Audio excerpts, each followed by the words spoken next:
Alright, ladies and gents, as ever, my name is Shane, that's Shane's Games, and tonight we're going to be playing again for the Nintendo DS. Yes, that's the name of the game. This will be our first time playing it, so if you just joined us, you haven't missed a thing, but if you'd like to check out some of the games I've played in the past, be them obscure, unusual, or nostalgic, feel free to check out my YouTube channel. But for tonight, we'll go ahead and get into the game.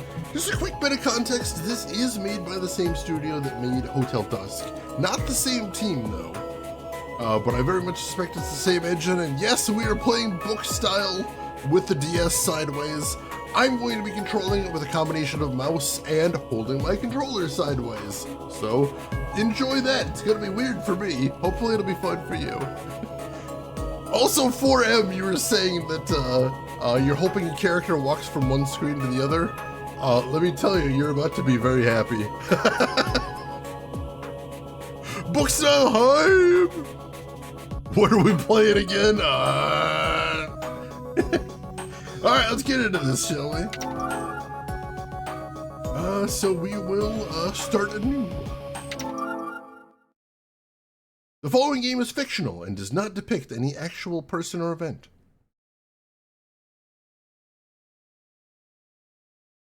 March 6, 2010, Day 1.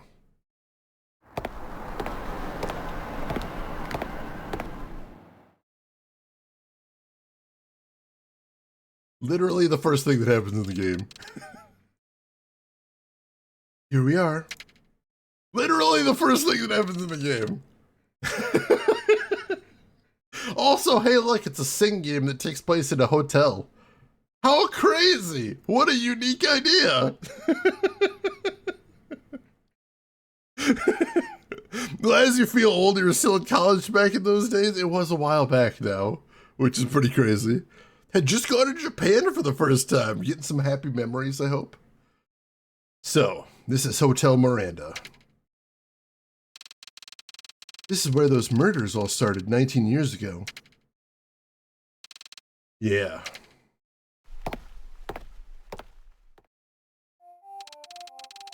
The hotel manager gave me permission to start the investigation. Where's the crime scene? Room 315. Even the room number is the same.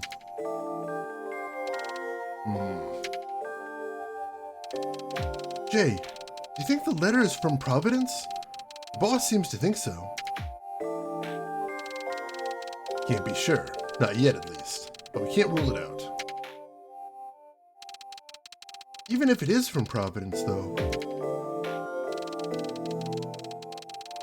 What could we learn from a 19-year-old crime scene? Guess we won't know until we actually check it out. Yeah. There is something that's bothering me, though. What's that? Why do you think that letter was made out to you? Any ideas?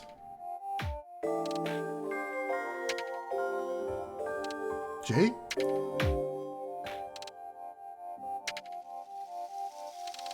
Jay! What? Kinda spaced out there. You okay? Yeah. Hey. Ever since you got that letter, you've been acting strange. Wanna fill your partner in on what's going on? It's nothing. Don't worry about it. Take a drink!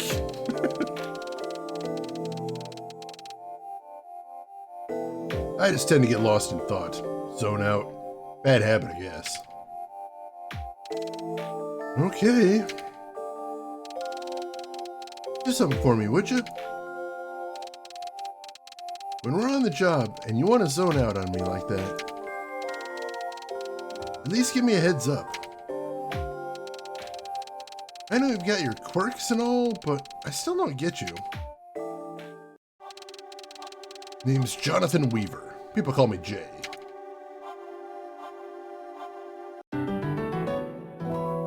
And we get a nice little introduction like that. Age 31, information, FBI Special Agent, Clockford Field Office, nickname Jay. beyond ray tracing. It's interesting that like they use the same animation style as Hotel Dusk, but Hotel Dusk they used rotoscoping, whereas this is just straight up FMV, which is really unusual. Like so similar but worlds apart. Her name's Kate Hathaway, which they'll put on the screen helpfully right now. Age 29, FBI Special Agent, Clockford Field Office, Jay's partner. We're special agents assigned to the Special Crime Squad of the FBI Field Office in Clockford. Kate just got assigned to the Special Crime Squad a month ago. And she's right. Still don't know a lot about each other. She has no idea what I've been through. Apparently we don't either. And here we are, investigating the 19-year-old unsolved Providence murders. Jay, think back. Remember that room where it all started. I'm waiting for you there. After receiving that letter from 19 years ago, I head to the room where the Providence murders all began. Let's go, Kate. We need to get to the crime scene. Sure. Wait, hold on. The boss is calling. He told us to contact him when we arrive.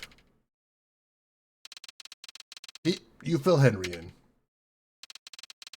I'm going to head to room 315. Hey! Rude. The letter was sent 19 years ago from the serial killer known as Providence. What could the letter mean? Now, here I am in room 315 of Hotel Miranda. To find the truth behind that letter.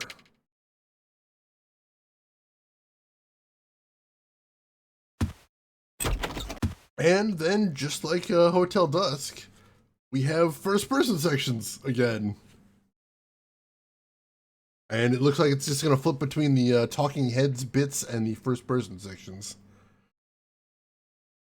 Let's see. Relentlessly, I won't be able to stay for long, but I wanted to jump in at least a bit since it's been like a month since the last time I was able to catch Shade Stream. Hope everyone's doing well. I am doing well. I hope you've been doing good as well, Relentlessly. And I appreciate you stopping in, saying hello. Good to see you, as always. Hotel Miranda, room 315. The first of the murders took place here 19 years ago. What could Providence possibly be trying to make me do? Seems to be something on the floor. All right, movement and looking around. You notice they have different options for left-handed and right-handed, because you actually do have the option to hold the DS sideways either way, whichever you prefer, which is interesting. Some of you might be asking, why would it matter which way you hold the DS? Don't forget, only the bottom touchscreen, the one that's on the right now, is a touchscreen. The other screen is not a touchscreen, so they want to make sure that the touchscreen is on your right for this game. Let's see. Been good. Life's just been hectic. I've also had the post-concert blues. I hope it was a good concert, at least. I was thinking about that. Hope you had a good time there. Alright, so we move with the D-pad. We slide the stylus around to look around, and we tap the screen to examine things. Oh yeah, also location of the power socket. That's important too if you're running it wired. It could be a thing. Alright. So, I am going to check one thing before we get too deep into this. Oh, nope. It is insisting I use the D-pad right there. Can I? No, I cannot. Alright. I think we're still in the tutorial right now, so I don't have everything right there. Ghost was great and permanently altered my brain chemistry. I love a good concert that feels like that. Alright, so... what is that on the floor is the question. You got a bloody wrench. This is a wrench? There's blood on it. What the hell happened here? There's an envelope under the wrench. Huh, a letter and a wrench. there's blood on it too. Inside the envelope is key? For what? You got a small key. Huh? Something else here too. You got an Eye of Providence. Eye of Providence. So the one who called me out here is. Ugh. It's like my head is gonna split open.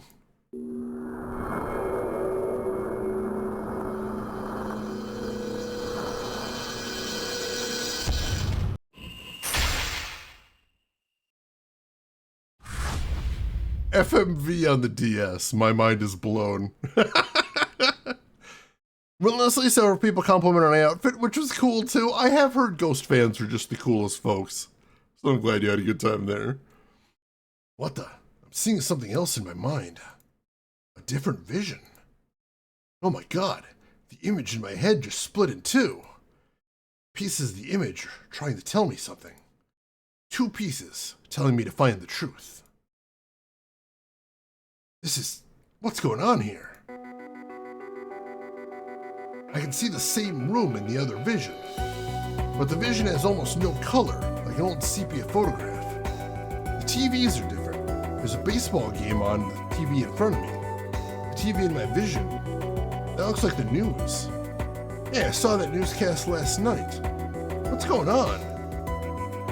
When did the things in the other vision happen?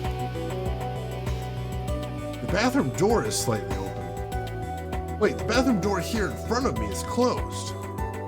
Looks similar, but are they different places? No, it's not the place that's different. It's the time. Is the other vision showing me this place, room 315, like it was last night? Am I seeing the past? Seems like it, yeah. Magic Eye from the 90s reborn. If I have to do a Magic Eye, I'm out. I can't do those things. But hey, that's kind of a cool gimmick, is that he sees the present with his right eye, but the past with his left eye. That's kind of neat. Dropped way too much money on a Batwing hoodie because I desired to be a winged little creature. I respect that. That'll be a nice souvenir as well, I think. All right, so let's go inspect that bathroom door. It's as he said. The door is ajar on the left, but it's closed on the right. So what does that mean? Oops.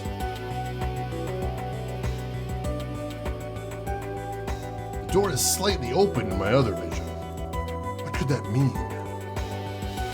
Vision flash. When you touch something that holds a hidden truth for a long time, as if focusing all your thoughts on the object, the screen will flash white. This is called a vision flash. So basically, spot the difference and then hold down the stylus on it is what they're saying here. Yeah, blinking in this condition sounds like an... Like, if it were me, I'd be basically just flipping eyes back and forth, trying to figure things out. Yeah, retrocognition just in one eye. Honestly, kind of a cool gimmick, I think. Take the jar. All right, so let's try holding the stylus down on the door here.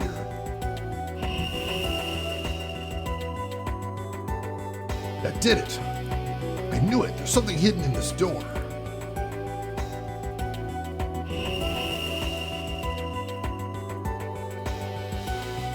All right. Vision panel. When you have a successful vision flash, an image of the scene will appear in one of the vision pieces in the broken vision in Jay's mind. Stop saying vision. Let the past reappear and face the truth. My instincts tell me so.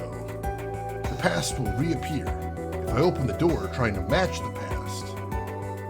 All right, so let's open the door. It's locked. The past will reappear if I open the door like it was in the past. Using items. Select an item by touching the item icon in the upper right corner of the screen. Select the icon and then touch where you want to use it. I don't think I've ever seen a hotel that requires a special key to open the bathroom door. That's kind of odd. Need to work on my eye gains in the gym. Get those blink reps in, bro. Please don't push too hard as the toy damages the screen. I remember that. Never skip eye day. Oh, God. All right, so let's try this out. So we touch the suitcase. There we go. Not the Eye of Providence. The small key. And then it shows we got it selected up in the corner there. So then we tap the door. There we go. Now they match.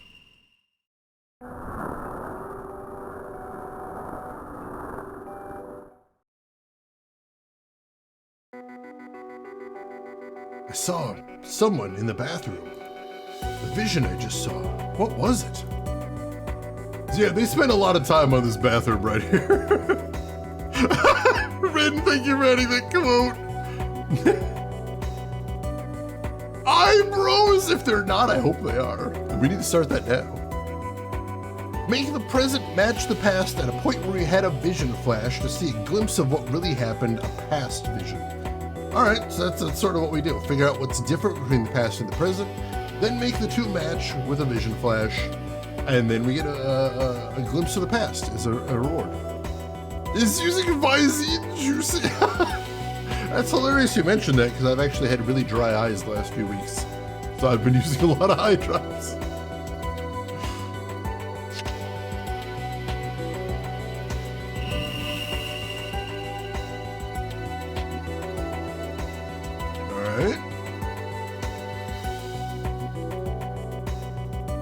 When you see a vision, the vision piece that appeared with a vision flash will change to reflect what you saw in the past vision. Stop saying vision. What's this feeling? It's like something squeezing my chest. What could be in the bathroom? Is it poops? It might be poops. A lot of people do use, it's true, I actually had to use those when I got eye surgery a couple years ago. That's a lot of vision. Bathroom, dark, cold, empty. What's this sharp odor? It's poops, I was right. Alright, the truth of what happened is hidden in places that are different in the past and present. You cannot perform a vision flash in places where there is no hidden truth to find. Your psyche decreases when you fail at a vision flash. The game will end if the psyche gauge at the top of the screen is empty. So yeah, we do have health in this game, and we lose health by clicking on the wrong things, or clicking and holding on the wrong things, it sounds like. And yeah, you totally can get a game over, I guess. Alright, so let's see what's different in here. Mirror there. Oh, well, this looks pretty different, I'd say. Let's try vision flashing it. There we go. Yeah, I'm getting closer to the truth. I can feel it. Just as I thought, there's something hidden here. It's cold. The air freezes your feet, crawls up your skin.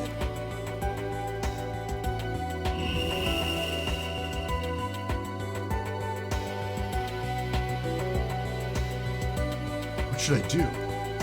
I open the curtain trying to match the past. I just want to point out here, he's got the ability to view the past, but like, I don't feel like you really need it to go into the bathroom and notice the curtain's closed. That's just me though. Let's try opening the curtain here. Yes.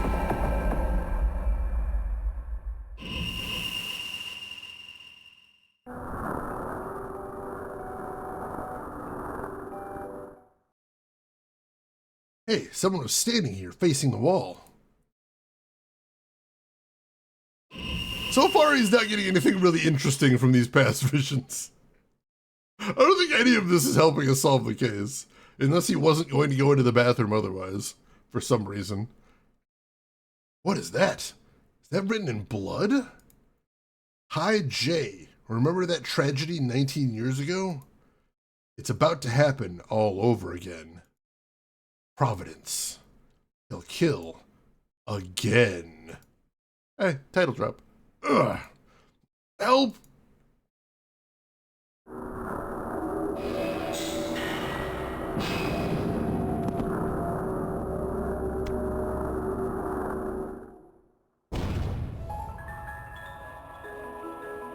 Alright, there ends our intro, I guess. And like I said, Eye of Providence was originally going to be the subtitle for the game.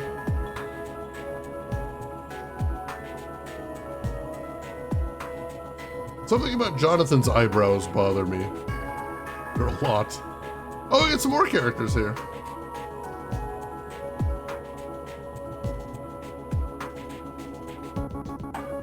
Everybody with really intense eyebrows, looks like.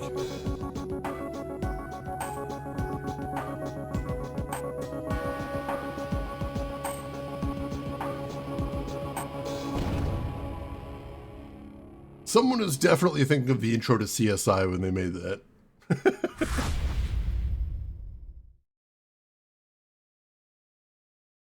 4 hours earlier. March 6, 2010, 9 a.m., Clockford Field Office of the FBI. Being caught up on chat real quick. Is Detective Gumshoe from Phoenix Wright disguised as the main character of this game? I don't think Detective Gumshoe could effectively disguise himself as anybody. He's not terribly effective at things. Morning, Jay. Morning. What's the matter? What's up with getting called in on her day off? I had a phone call from Supervisor Mills this morning. He told me to come to work today. Of course, in his bright and cheerful way. He said he wanted both of us in his office first thing this morning. That's when I called you. Wouldn't normally call us in like this. This can't be good. I don't know what this is about either. He didn't give me any details. I like how he's like, he called us in on our day off. That's not normally how days off work. Thanks, Jonathan. I can see how you got into the FBI. Alright, so we get the opportunity to save now. So let's go ahead and do that. Ooh, we get 3 save slots too, that's nice. I mentioned that because Hotel Dusk only had 1, and there was 1 spot in the game where it is actually possible to save at a dead end, which is dangerous. Alright, looks like we can't really do anything here except move, I guess? Alright. Jay, come on. We need to get to the supervisor's office. Alright. You can go to the supervisor's office now. Yay! New room unlocked. Alright, I guess we need an entire map to get there from, like, down the hall? The obscure Dun-Dun from Law & Order SVU as represented by the Bells. This game doesn't really do anything subtly yet, does it? Doesn't feel like it. Also, this is probably literally just me, but the fact they've got the photograph there with the text with the blood behind it immediately makes me think of Deadly Premonition. I know it's probably just me, but that's what I'm thinking there.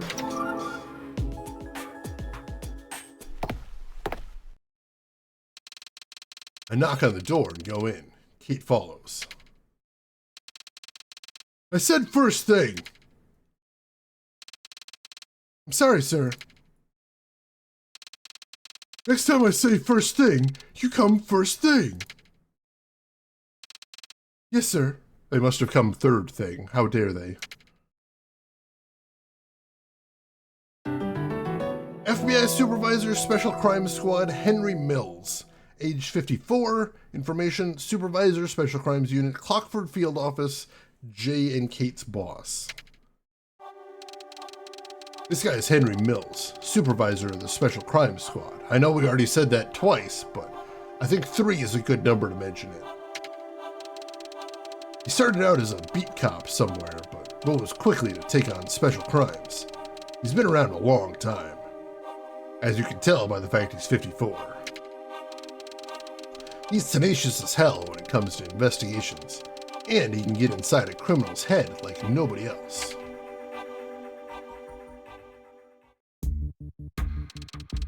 What's up, boss? Clockford Times got an interesting letter yesterday. What do you mean, interesting? Old. An old letter? I didn't know those existed. Postmarks from 19 years ago. 19-year-old letter? Yeah. And it was written to you. Me? No one ever writes me letters. Is it money? Take a look for yourself. Schick Hughes! You got the letter postmarked 19 years ago. I opened the letter. Take a look. Jay, think back. Remember that room where it all started. I'm waiting for you there. Henry, this letter's... Jay, you should know better than anyone. You know what this means. Providence. That's right. This letter is a challenge to you from Providence. That letter's just like the one sent during the Providence murders 19 years ago. Providence murders? You mean... Ring a bell, Kate? They should have taught you about them at Quantico. Yes, sir. A series of 5 killings that took place 19 years ago. The same exact clues were found at the scene in all 5 cases. If I remember correctly, the incident is still unsolved. Right. Can you tell me what the significance of Providence is? A piece of paper showing a pyramid with an eye was found next to the bodies. They were always cut out of dollar bills. That mark is called the Eye of Providence. Correct. Top marks. You'll pass this class, young lady. And the investigations at the time just started calling the killer Providence. What do you think of that letter, Jay? Someone has a bad sense of humor and way too much time on their hands. That's all I can think of. Sorry, I was playing Load Runner when I should have been paying attention. Schoolwork? Not for this gal. I'm so glad that emote is around right there. Oh, it's global too. That's perfect. There's a global emote for this game. I love it. I thought so too when I first heard about the letter. But when the letter arrived from the newspaper, I took a hard look at the postmark. It's legit. Letter was sent 19 years ago. I saw that and got a real bad feeling. That's why I called you two here. You're saying that the murders will happen again. Well, no, technically murders can't happen again because once they're already dead, they can't be killed a second time, but like there might be more murders is what I'm saying. Boss, the place in that letter, the room where it all started. Does he mean where the first victim was found? Hotel Miranda? That'd be my guess. Jay, Kate, get over to Hotel Miranda. Go see what you can find out from a 19-year-old crime scene. There must be some kind of clue there. Alright, we'll head out right now. Because, you know, a 19-year-old letter demands we get out there on our day off. 4 hours later, Hotel Miranda. We're gonna kill him again in Again Vision. Again.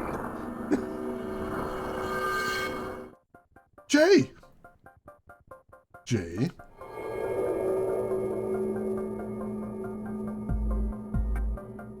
Jay! Are you okay?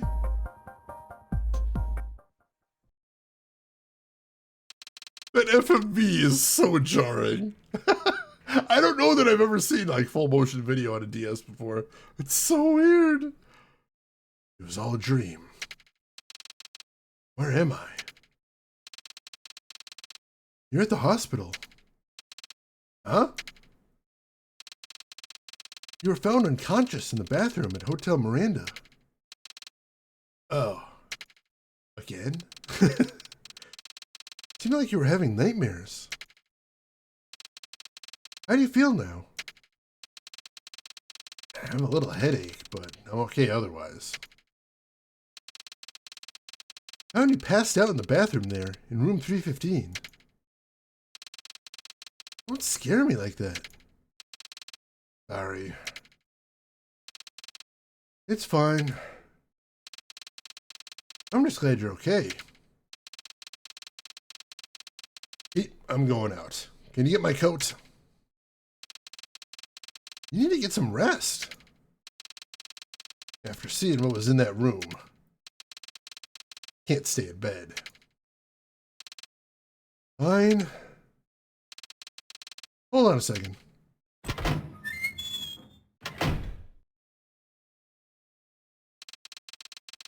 Are you really going to be okay, Jay? Yeah. He says unconvincingly. Did you hear that some Windows 11 users have been getting the Vista startup sound? Oh my god. Bug rather than an Easter egg. I'm surprised it's still in there somewhere. That's wild. What happened in that room? Kate, did you see the bloody writing? Yeah, I did. The message on the wall of the bathroom. It was to you. Remember that tragedy 19 years ago? It's about to happen all over again. Who wrote that there, Jay? I don't know. My head began to pound the moment I saw it. Then I passed out. Jay, that message wasn't written in blood. It was just some kind of red paint. What? And I found an old wrench in the room. Going with bloodstains. Yeah. Cutout of the Eye of Providence was also on the floor. I found those two things in the room.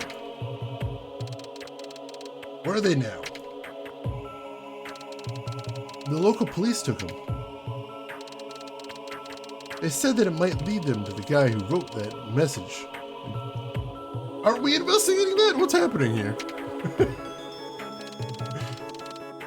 They're testing whole wrapper environments again. The police were there. Yeah, the hotel manager contacted them. The writing on the wall got to the manager too. He's scared. He had no idea who could have done it.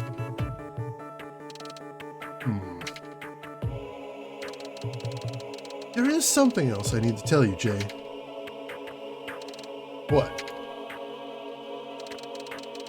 There was an incident while you were passed out. Incident? What kind of incident? A hotel worker was killed at the Libertine Hotel. Damn. The victim's name is Kevin Cornell. A piece of a dollar bill was found next to the body. Oh no. Yeah. I have Providence. Damn it. Dramatic zoom in.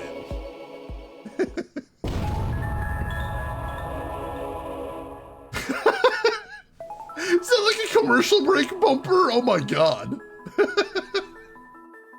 I know this is from, what, 2009? But, oh god, it really feels of its time. It's amazing. Next time on Again. Oh, it's so silly, but honestly, I'm all about it. That vibe is perfect. As is this music.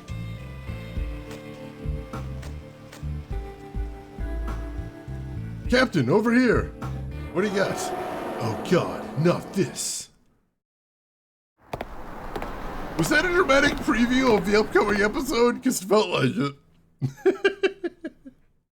Or is that again on Next Time on Again? Probably that. Alright, hang on just a second before we go too far. I want to try something real quick.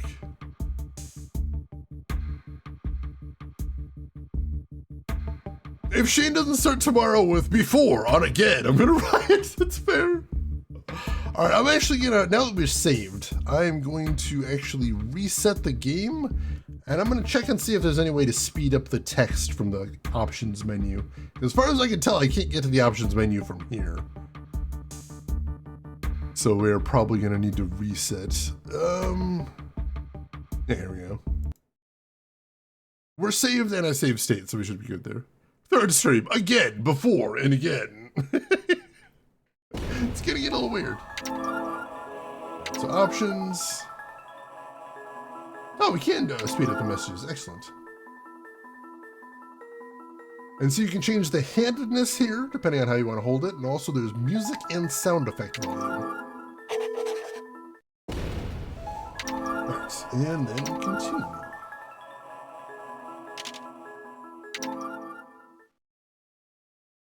Oh, there is actually a recap! That's awesome!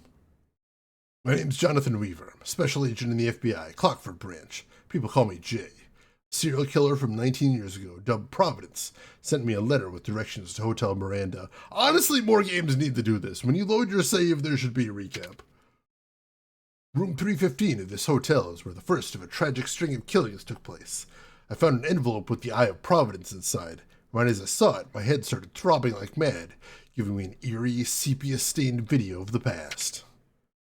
Also, my vision had, like, film grain effects for some reason, which seems unnecessarily dramatic.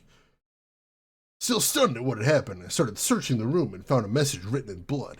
It was a provocation for the serial killer of 19 years ago. Providence was back. And we do get the bumper, yes! That's absurd and I love it.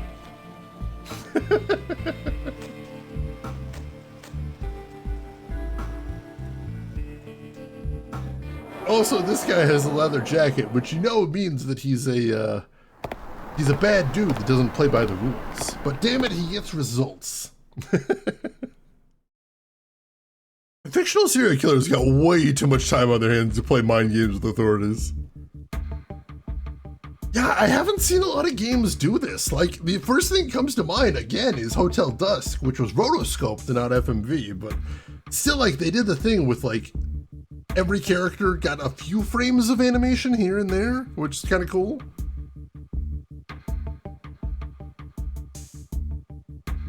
And just occasionally we get like full video, which is a nice touch. See our Miranda rights? That's my first thought when I saw Miranda there. Excuse us, boss. Jay? Kate already told me what happened at Hotel Miranda. Which is that you went into the bathroom and passed out. Good job, good job. I know, I blew it, and I'm sorry. Out cold at a crime scene. Can't believe it. It's fine, forget it. Everybody passes out randomly when they get onto crime scenes sometimes. Part of the job. So what's this about bloody writing on the bathroom wall? Jay, remember that tragedy 19 years ago? It's about to happen all over again. That's exactly what it said. Sounds like my bad feeling was right of the money. What do you make of the Libertine Hotel incident? another Providence murder? Absolutely. It's got Providence written all over it. Hearing people telling me it's probably a copycat, but that's crazy. It's obviously the same guy. Who else would cut pieces out of dollar bills? Insane! I'll go ahead and save here.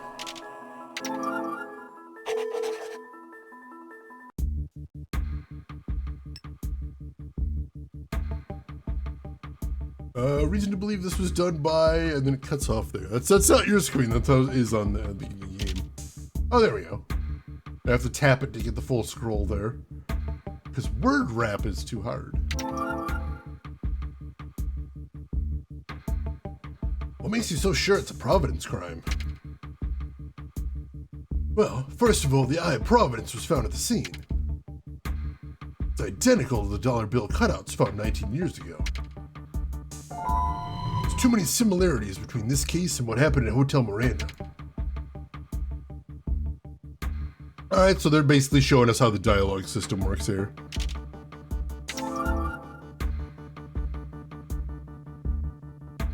What is it that makes these incidents so similar? Everything about them. The murder took place in a hotel room. The victim worked at the hotel. Even the way this guy was killed down to the time it happened, it's a perfect match. And that message sent to the Clockford Times before the crime went down. Same thing as 19 years ago. No one can stop me. Only the eye of God can uncover the truth. Everything falls in line with the Sam Coolidge murder 19 years ago.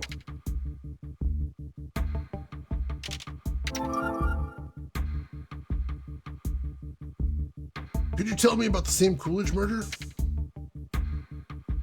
Hotel Miranda, room 315, 19 years ago. Hotel employee Sam Coolidge was bludgeoned to death. There were no witnesses and a murder weapon was never found. The only clue left behind was a scrap of a dollar bill lying next to the body. Eye of Providence. You got it. That was the first of the Providence murders. Since then, there's been 5 murders with the Eye of Providence found at the scene. The killer must be some kind of attention seeker, because he always contacts the paper ahead of time. The local police and the FBI busted their butts on the case, but it remains unsolved to this day. Judging by the bloody writing, I bet there's a good chance the killer's gonna strike again. You'd better believe it, Jay. Jay, Providence is bloodthirsty, that much we know. Hell, if he's out there, I guarantee we're about to see more bloodshed. Isn't there anything we can do to stop Providence before he kills again? I mean, you're the fucking FBI. It's literally your job to figure that out. What are you asking me for? Holy shit. Boss. What is it, Jay? Let us reopen that unsolved case from 19 years ago. Reopen the case? What's the point? Not like he's killing again or anything. Wait. Providence sent me, well, the FBI, a letter that says another murder is about to happen. It said we'd be called to the original crime scene from 19 years ago, and the same thing is about to happen. You read it just like 10 seconds ago, but I figured I'd recap in case you forgot. And then after that, we have a murder identical to the one from 19 years ago, like you just explained to me in great detail. It's just like he said, boss. He's challenging us. We don't even have a motive behind the guy after 19 years.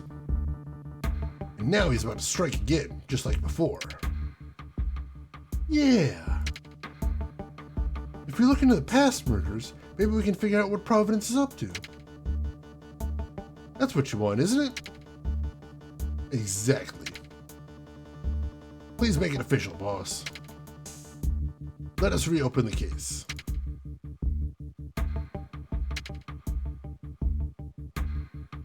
Fine, you're officially on the Providence case, so get busy. Yes, sir. And Jay, you solved this thing. It'll mean a hell of a lot to us here at the Clockford branch. Find out what really went down 19 years ago. Get an idea on that bastard Providence. Yes, sir. And give me pictures of Spider-Man. Now, you and Kate get out there. Figure this thing out. You got it, boss. One thing before we reopen the investigation.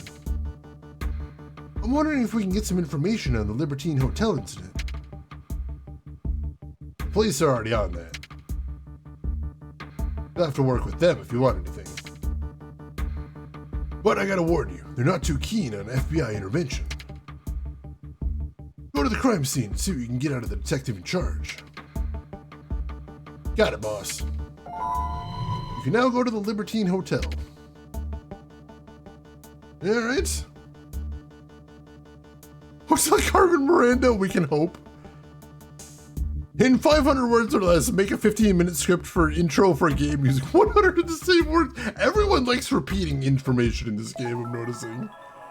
It's not even me like clicking through dialogue like too many times. It's like, just everyone keeps reiterating what was just said.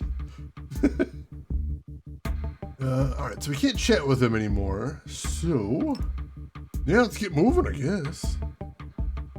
What do you say we go check out the Libertine Hotel, Kate? Sounds good. Alright, only place we can go to. Except the photo is of a trash bag this time? Interesting.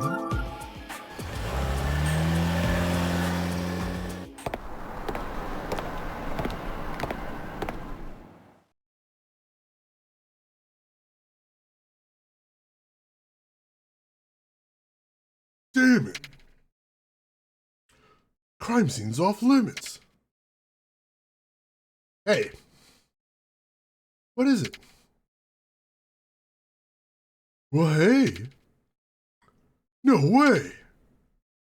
Jay, I thought that was you. Oh, he's gonna be irritating, isn't he?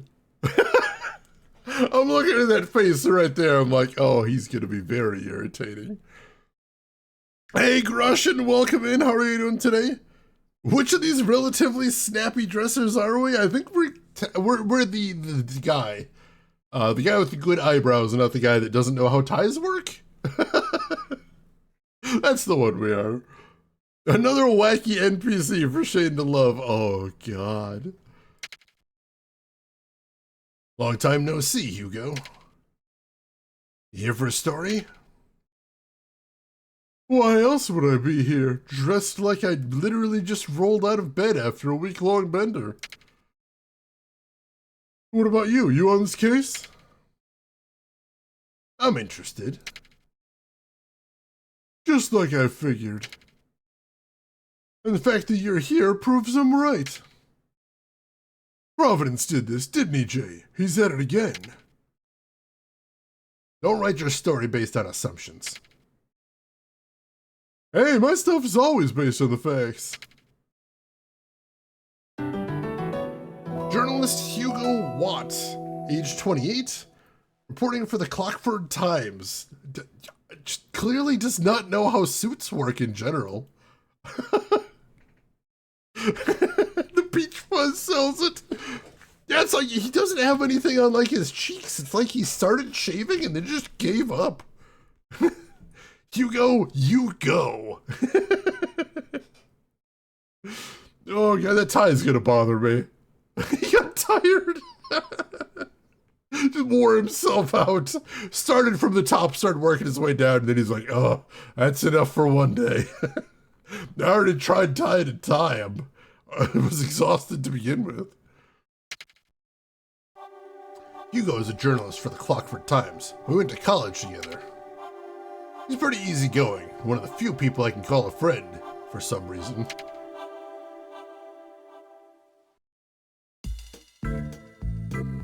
Aren't you going to introduce us, Jay? Oh, sorry. This is Kate Hathaway, my fellow SA in Special Crimes. Hi there. It's a pleasure, Miss Hathaway. The name is Hugo Watt. I'm a journalist for the Clockford Times. I work the city desk. Jay and I went to college together, but he's a few years up on me. Hey, wait a minute. Clockford Times. Isn't that the paper Providence has been sending letters to? Very impressive, you know your stuff. Were you able to see the actual letter, Mr. Watt? Miss Hathaway, I'd rather you called me Hugo. Alright, call me Kate then. Okay, of course, Kate. So yeah, I saw the letter. No one can stop me, only the eye of God can uncover the truth. My boss knows the case from 19 years ago. He was stunned. He kept saying, it's exactly the same. Did you get a scoop on the crime scene, Hugo? Nope, not a thing. No press allowed. Detectives on this case is a real jerk. How so? Uptight, vulgar, no people skills. Just a jerk. I'll never get anything at him. What's a guy to do in this business? I mean, I walked directly into a crime scene with this horrible suit on and immediately said, I'm the press, I'm reporting on this, and then he threw me out. How could he do that? That's so rude. Ooh. You two are on your way to the crime scene, right? If you find anything juicy, let me know, okay? We're best buds, right? Hugo. I'll return the favor, of course. I got some info you might be interested in. Give and take, huh? Exactly. Trust me on this, I've got some info you could really use. Alright, I don't see why not. Not like you're withholding important information on an active murder investigation from the police or anything. That'd be a crime. Tell myself if anything interesting comes up. You got Hugo's phone number. Did we not have it before? I thought they were friends. Well, I better be off. Don't forget our deal. Give and take, right? It was a pleasure meeting you, Kate. Oh, God, he's so sleazy. He's not even good at being sleazy, but he's sleazy. Oh, God. Same here. Apparently she's into it. Good for you. He seems nice. And really gets to the point. Unlike you. Thanks. Ouch! In fact, I'm surprised you even know anyone like that. Hey, I know a few people, like one or two. Wow, you're literally the, wow. Our guy's a dork. Yeah, what I mean is, that's enough about me. We gotta get to the crime scene and find that detective. Sleaze is the grease that gets you in places. Not this guy. They didn't let him in the front door. Fine. I had some more lines I was going to throw at you to diss you, but I guess we can go in there and do our jobs. Not necessarily places you wanted at, but places, that's true. That's true. It does take you places. Excuse me. Who's in charge here? Hmm? Who are you? FBI Special Agents. Can you tell your boss that we'd like to speak to him? FBI? Yeah. I'll ask again. Who's in charge of the scene here? That would be me. Detective Lade Martinez, Clockford Police Homicide Division. Oh, thank you for telling me what division you were in. I was going to assume you were a traffic cop investigating this murder here. Show me your badge! I don't even think we have one of those. Although FBI usually have the nice wallet badges that you can just flip out dramatically. Age 32, lead investigator of the current Providence murders. Also really committed to that chin strap there. I remember asking the FBI for no help. Does he have a deep southern drawl? Where is Clockford? Did they actually say? I don't think they did. This is police business. Do me a favor, get lost, okay? Since when does the FBI investigate murders? I'm afraid we can't leave just yet. I'm Jonathan Weaver, FBI Special Crime Squad. There's we showed him the badge! Groshin, your wishes come true. Transfer from Amish country.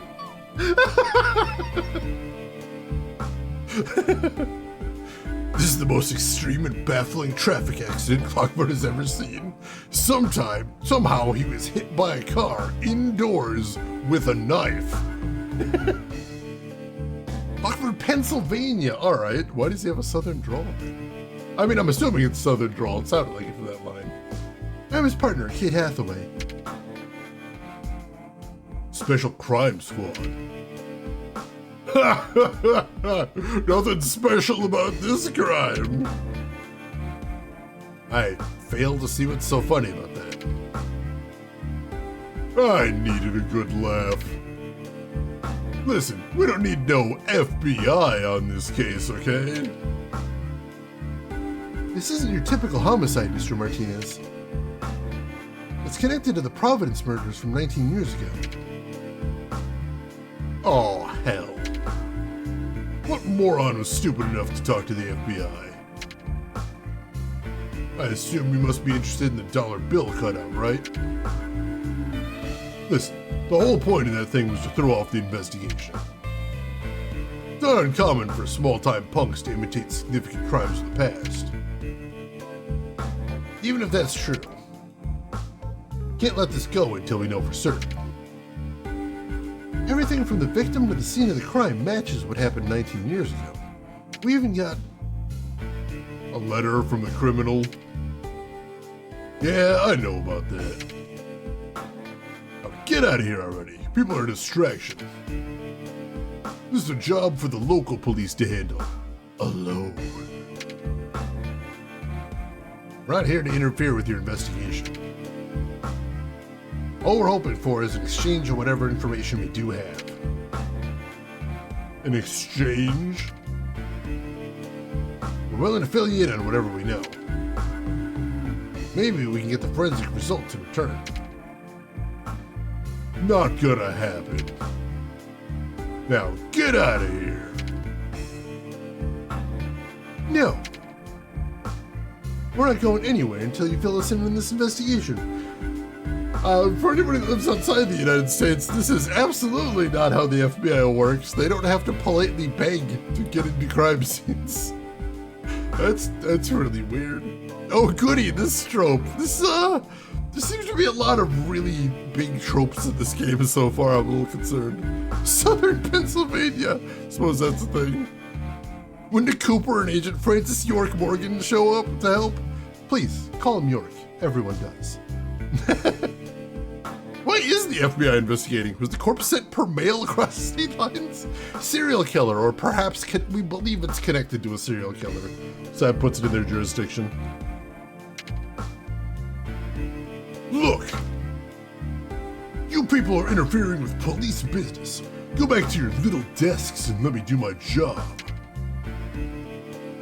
Like I said, we have no intention of interfering.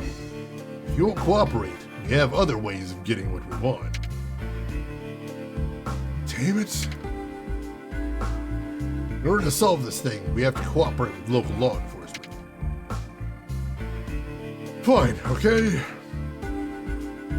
I tell you what you want to know about the case, and then you beat it.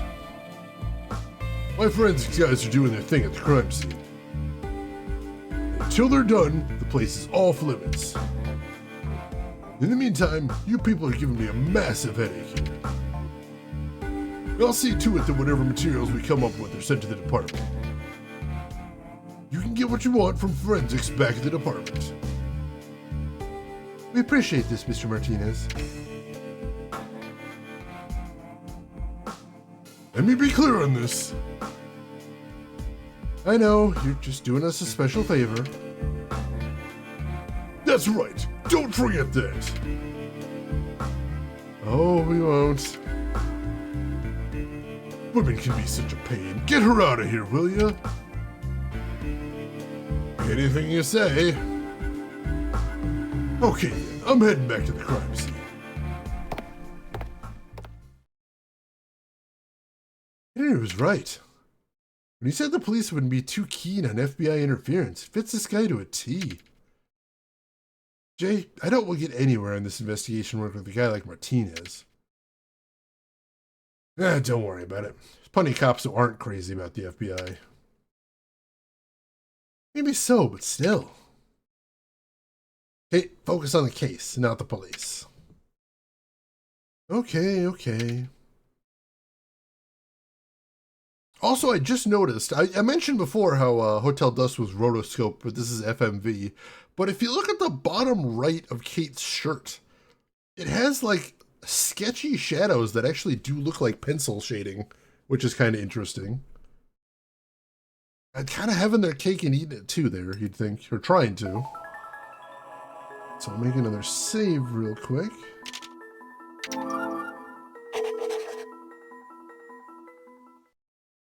And then, try calling Hugo? Oh man, that flip phone! Got his voicemail. Not there. Please leave a message if you get a good scoop. He's not available now. Alright, can we talk to her then? Guess I'll have to try again later. I guess not? Alright, so as far as items, all we have is the, we don't even have the Eye of Providence now. We've just got the letter. A letter to Jay sent to the Clockford Times. The materials are identical to Providence's letters from 19 years ago. The letter reads, Jay, think back or remember that room where it all started. I'm waiting for you there. Oh, we can show it to someone else is what this show means there. Gotcha. An aha moment. I didn't even think of that, but that's beautiful. Brilliant. All right, I guess we gotta get out of here. There's nothing else to do here. We've done all we can here. Let's get back to the office and look into those past murders. All right, back to the FBI field office then. As long as he actually does send the stuff, I guess that was technically productive. More or less. Okay, would you check the database to see what we've got on the Providence murders? Okay. I'd check myself, but computers baffle me. Technically productive. The best guy, basically. Technically, I have gotten work done. I've just dug up everything we have on the Providence murders. I mean, dug up's a strong word, but I have it now. Let's see what we've got. Alright, let's see what we got. About the serial killings of Providence. Give me a rundown of the Providence murders. From February to March of 1991, 5 serial murders took place, with 6 victims in total. The last incident also involved one child who sustained heavy injuries and one who went missing. No murder weapons were ever found. The detective in charge of that investigation was Philip Robbins. He's now retired from the force.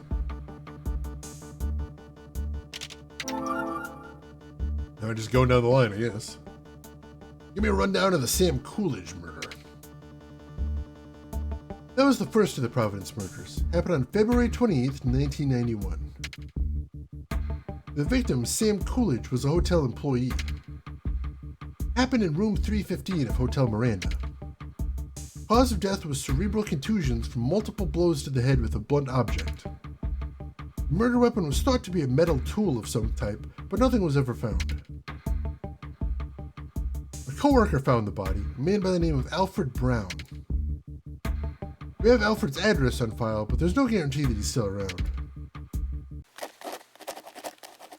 Alright, we got that file added to our notes. Keep going. Give me a rundown on this Charles Smith murder. I am going to be starting all of my sentences with "give me a rundown." FYI, I love that phrase. So cool. Charles Smith, a taxi driver, killed March 3rd, 1991. Body was found in Grand Park garage. Cause of death, hemorrhagic shock resulting from a gunshot wound. The murder weapon was determined to be a .22 caliber pistol, but was never found. Alright. Continuing on. Give me a rundown on the Isabella Campbell murder. Isabella Campbell, actress, murdered March 5th, 1991. Killed in her own house. Cause of death, asphyxiation due to strangulation. The murder weapon is most likely a rope, but it was never found. Give me a rundown on the dinner report. If you're asking me, I had pan-seared salmon and baked potatoes. Very good. I've really got my technique for searing salmon down, if I do say so myself. And I do.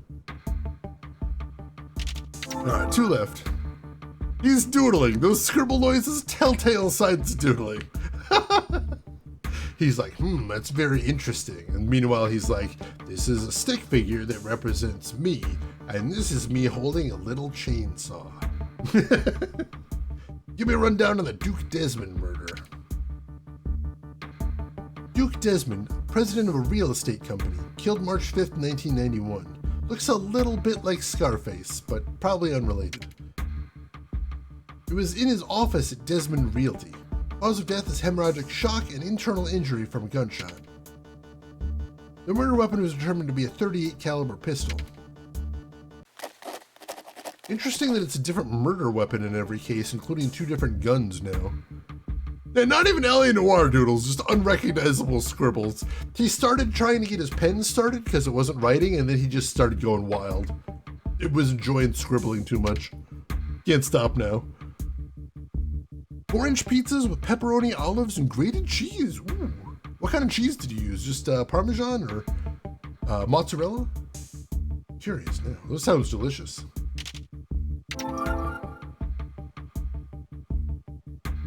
Give me a rundown on the Baker murders.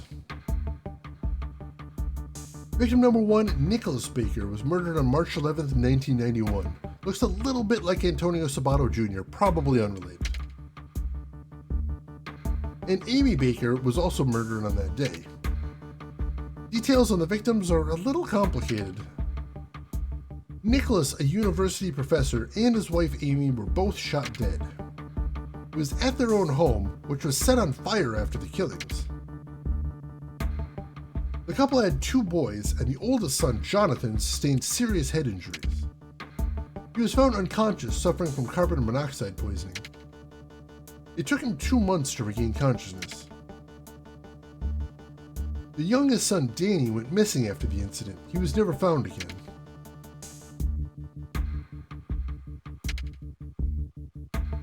What is it, Jay? Nothing. Are you sure? He's not sure. Take a drink.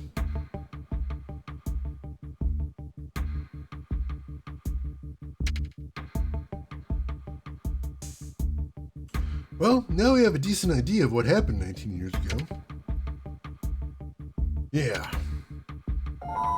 Let's start questioning anyone related to the Sam Coolidge murder. Got it. Let's see, it was a mix of cheddar and mozzarella from the fridge. Excellent, excellent, nice combo there. Alright, so, let's see if we've got somewhere new we can go to. Let's go investigate. Why don't we go to the police? I want to know what they've got from 19 years ago.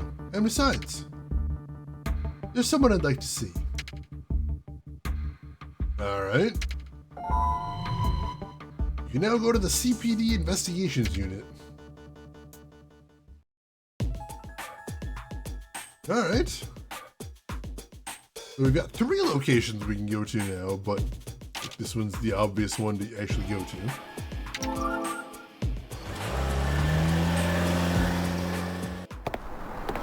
Hopefully we don't have that guy we were dealing with before. He really wasn't looking to be helpful.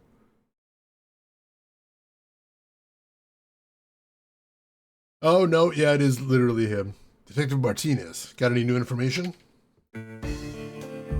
You two again. I thought I told you we're waiting on forensics.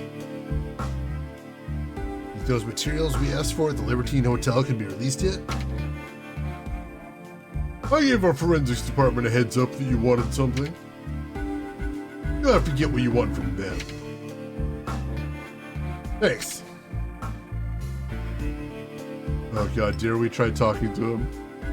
He's even assumed the douchebag stance of authority there, grabbing the sides of his jacket. And yet the map has blocks with buildings and things. Yeah, but we're just jumping straight to these locations. We're basically just taking their word that these are actually the locations we're clicking on.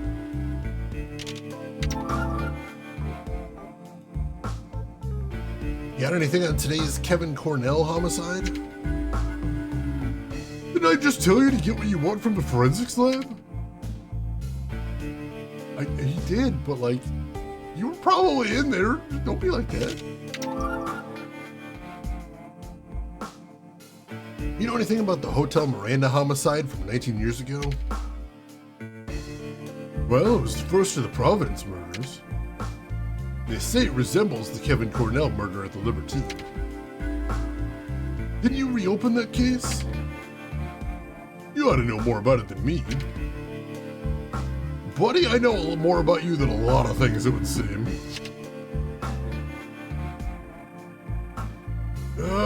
Can I show him the files then? Let's see.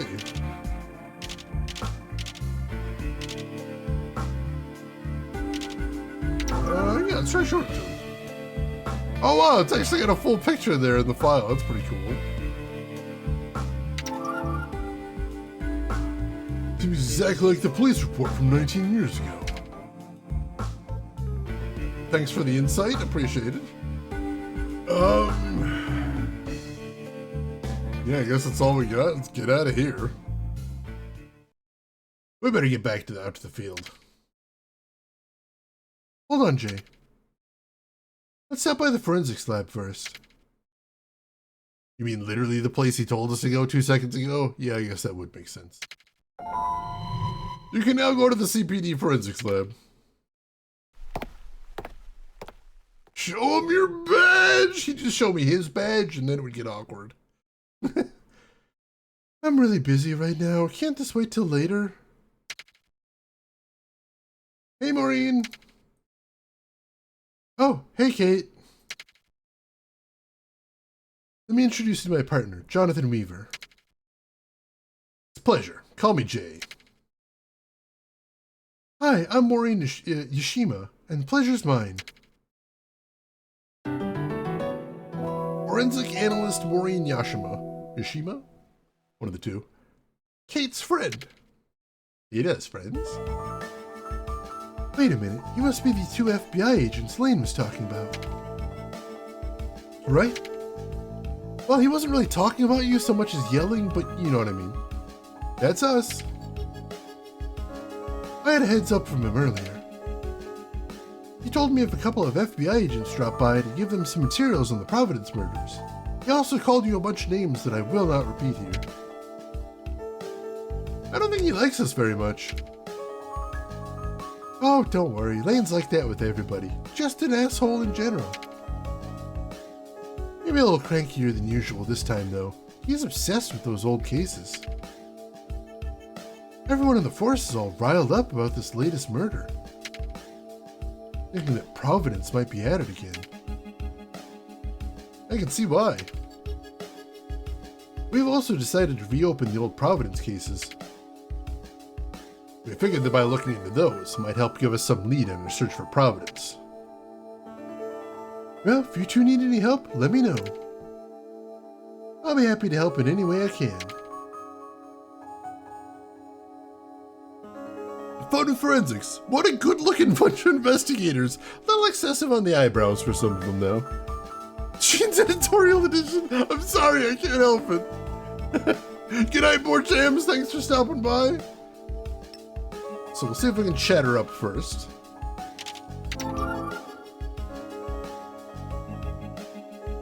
I don't have much new to report, but the murder weapon was most likely a wrench. There was a wrench on the floor of the room in Hotel Miranda. Could that be the actual murder weapon? I'll let you know if we find out anything else. Alright, how about Sam Coolidge? That's the murder that this most recent one seems to be patterned after. I can't argue with the facts. The victim was clubbed to death in a vacant hotel room. His body was found face up. Alright, super interesting facts there. I don't think we have anything we can show her. Those are all the files. We can ask about different people there, I assume. Are you sure of the letter? Have anything to say about that? Nope. Alright. We'll save and then get out of here, I guess. Doesn't seem like she actually has anything to give us then.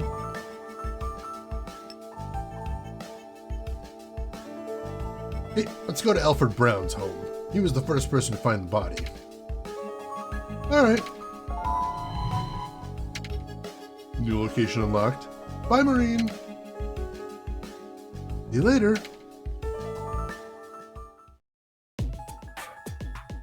Alright.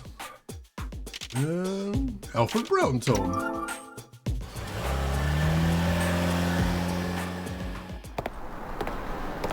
I always love the trope of let's question that guy about a thing that happened 19 years ago and see if he can remember anything that he just didn't mention back then. That seems hopeful. This is Alfred Brown's place. Who's there?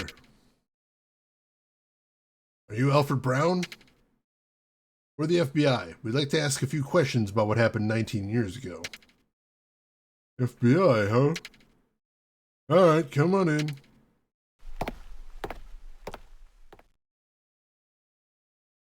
So, what do you want? Special Agent Jonathan Weaver, Special Crime Squad, FBI. I'm his partner, Kate Hathaway. Alfred Brown, witness. Age 56, found the body of the first victim, his co-worker, Sam Coolidge. We've reopened the Sam Coolidge case. Reopened? Why now? Let's just say we're looking into something resembling the work of Providence. You gotta be kidding me. And that's why you reopened the old case? You reopen it just because someone's doing murders exactly like they were before? It's crazy. You got it. You were the one who found the body of Providence's first victim. How about some details?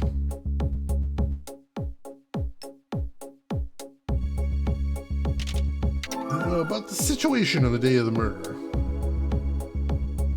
Tell us what you remember about the day it happened. Oh man, that was so long ago. It's all a blur now. What stands out in my mind is being suspected and interrogated by the cops after I found the body.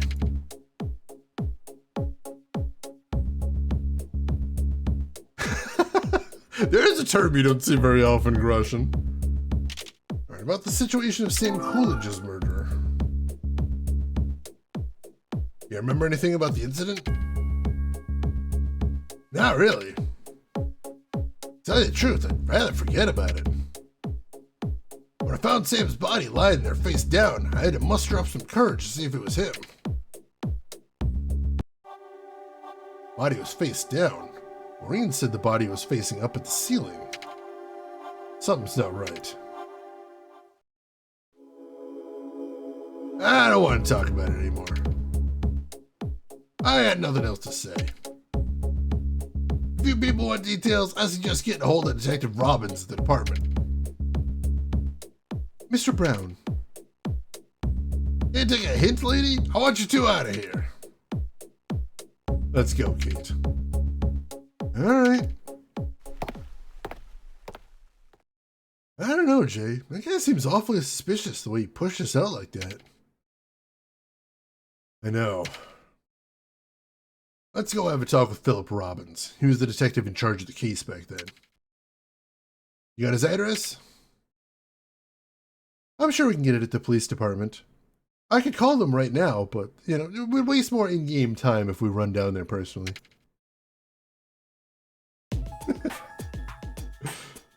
Alright, back to CPD Homicide Squad. Is Kyle in this game? We haven't run into him yet, but you never know who's waiting around the corner. Did you forget to ask something? Yeah, something else I need to know.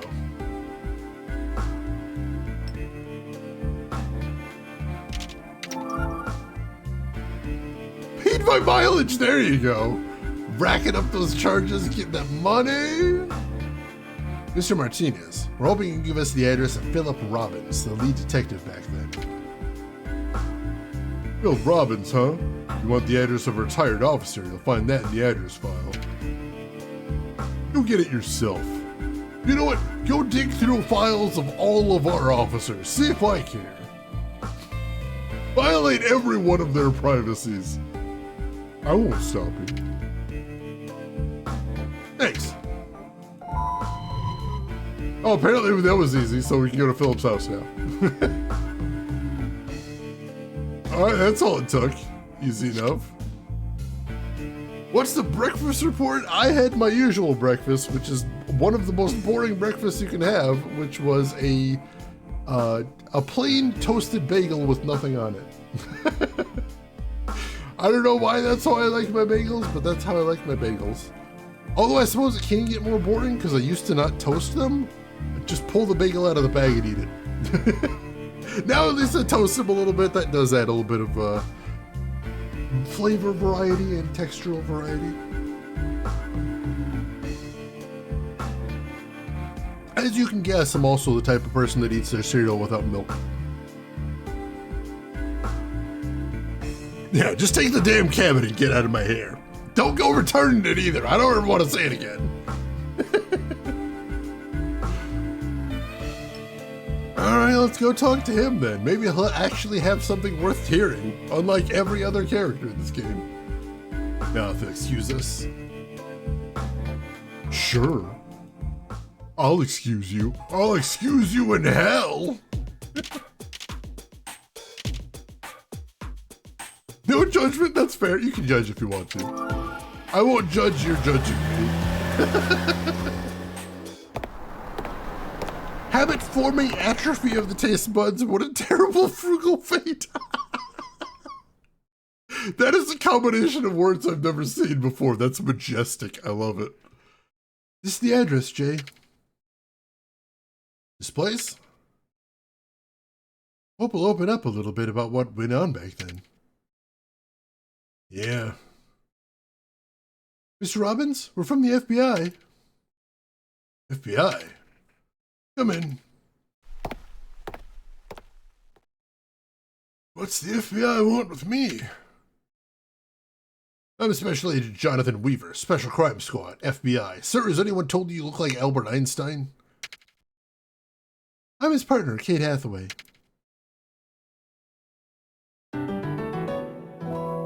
Like shorter hair, but he's got the face for it. Age 65, former detective in the Clockford Police Department, lead investigator of the past Providence murders. We'd like to ask you a few questions. I believe you were in charge of the investigation into the Providence murders 19 years ago. Correct. I was the lead detective. To be honest, I've been trying to forget the whole thing ever happened. Thanks to the brilliant FBI sticking their noses in where they didn't belong, the cases were never solved. Have you heard about the hotel employee you found dead this morning at the Libertine Hotel? Parallels a case from back then, reopened in hopes of solving this thing. calling card was left behind this morning, exactly like the old case. Eye of Providence. That's right, we have to catch Providence fast. You could very well strike again at any time. What do you want with an old has-been like me? Hell, I'm getting so senile, most of my memories are shot. Oh, that's not a good sign. There's surprisingly blank badges. I don't know if it's just on my screen or if the resolution didn't capture it, but like you can kind of see something is written there, but it's completely illegible. It does look mostly blank though until you really squint. They're from the Jedi branch of the FBI, fresh from their Staring at Goats regiment. That was a fun movie. I like that one. I haven't seen it since it was in theaters though. Alright, so about the first discoverer of the body. You mean Alfred Brown? He was our primary suspect at first, but he had a legitimate alibi. Once the next Providence murder went down, we let him off the hook. Real serious type, that guy. Kind of a softie, too. Memory serves me, he had a kid who was a little on the frail side. A bunch of information we didn't know there, so that's interesting. Do you think it was slightly psychic paper? Is that what you're alluding to? Right, about the victim. Sam Coolidge was the biggest blowhard out of his friends. Seems he got involved in some illegal gambling activities, but nothing he killed over. The guy was always short on money, which drove him to drink. Nobody would have killed him for money, that's for sure. Alright, about the situation of Sam Coolidge's murder. It happened pretty much as written in the police report. Victim was working late and went out for a smoke. Coworker Brown got a little worried when he didn't come back and started looking around the building. Eventually he found the body in that vacant hotel room. He never found the murder weapon, but he died of a single blow. Victim's body was facing upward when found. He looked like he was sleeping. He was lying on his back facing the ceiling. That's right. Alright, so we've now got the notes and the officer in charge confirming that he was laying on his back. So why did the guy that found him say he was face down? Hey, X-Orangutan! This is a weird one so far. This is, again, for the Nintendo DS. A point-and-click murder mystery by the same people that made Hotel Dusk, or the same studio anyway.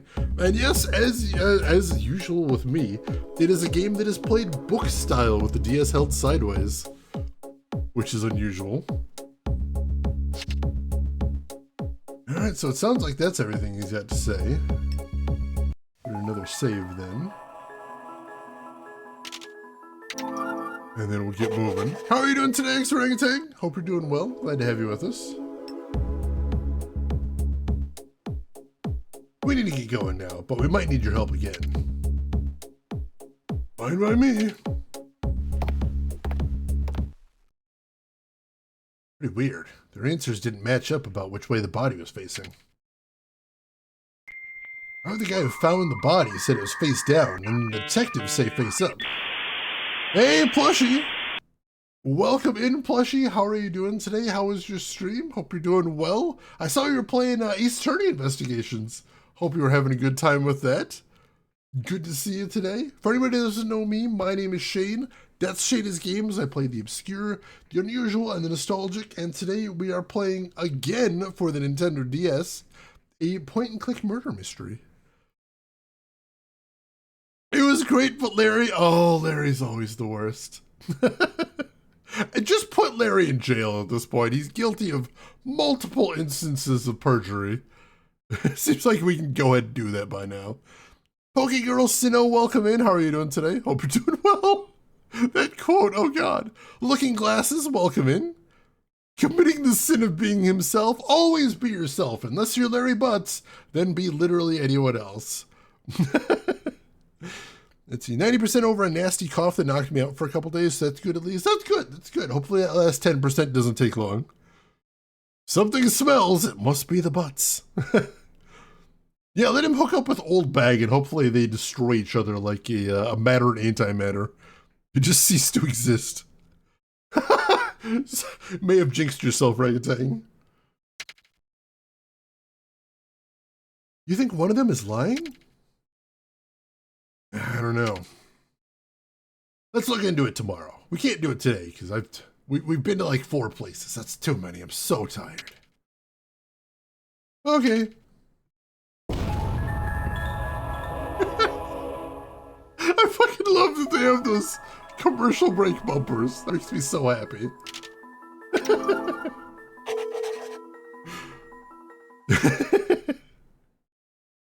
Causing mortal awkwardness. March 7th, 2010, day 2. It's true, Poke Girl Sinnoh. She takes what she can get, I assume. Speaking of getting over colds, I need to blow my nose real quick. I will be right back. Don't go anywhere, folks.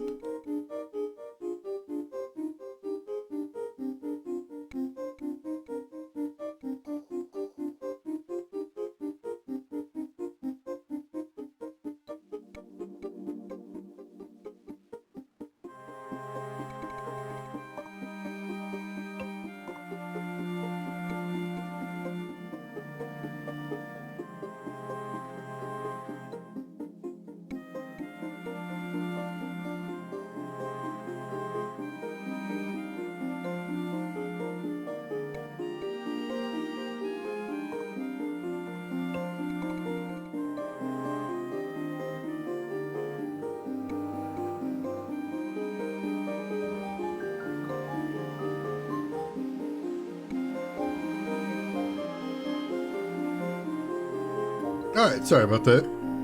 Plus, you've never seen this game before? Yeah, this one's pretty obscure. It's made by the same studio that made a fairly well-known DS game called Hotel Dusk, which we played before and it was amazing. Probably in my top 10 adventure games of all time. This one's a lot more obscure though, but like, I kind of dig the FMV aesthetic. Honestly, just the idea of seeing FMVs on the Nintendo DS is so weird. How could I not play this? Sailor Midgard, when you're in the desert, you take anything to drink. I could not have said it better myself. It's perfect.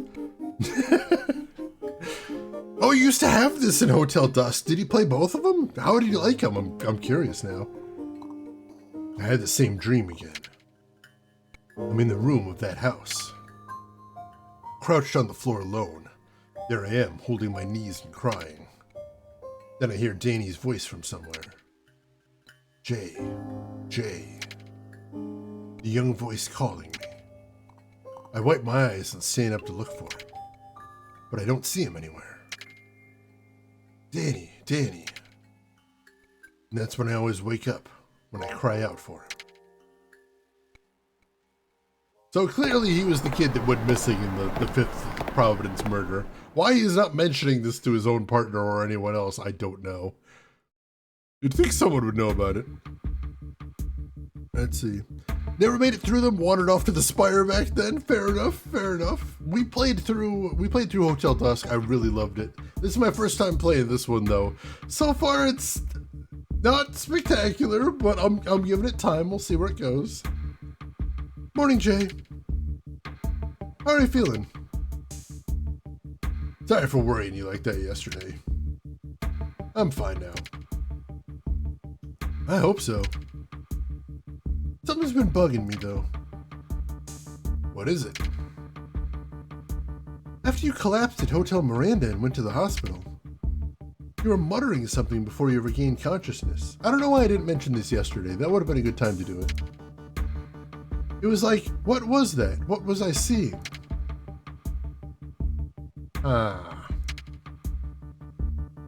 Jay, I'm your partner, so tell me straight.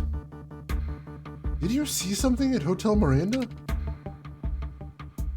Kate, I'm not sure you'd believe me if I told you. Try me. It's like I saw that room in the past. What do you mean?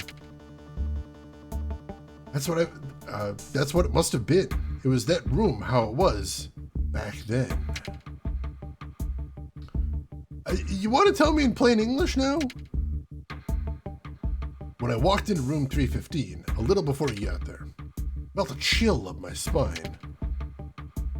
Right after I found an envelope on the floor. He says an envelope, but like, she was in the room too. She knows what envelope it is. And there was a dollar bill cut out inside. She knows all this. Right, and I have Providence. I was literally there. You had it clenched in your right hand when I found you unconscious. As soon as I touched the Eye of Providence, some kind of vision just shot into my mind. Vision? Like what? It was like a different view of the room I was in, right there in my mind. But those bloody letters weren't in my vision of the room. So this vision you had could have been a view of the very same room, just in the past. That had to be it. Oh my gosh! So you're saying you saw this vision of the past right before you fell unconscious? It's weird, I know. I have no idea why it happened. But I definitely saw the past in that room.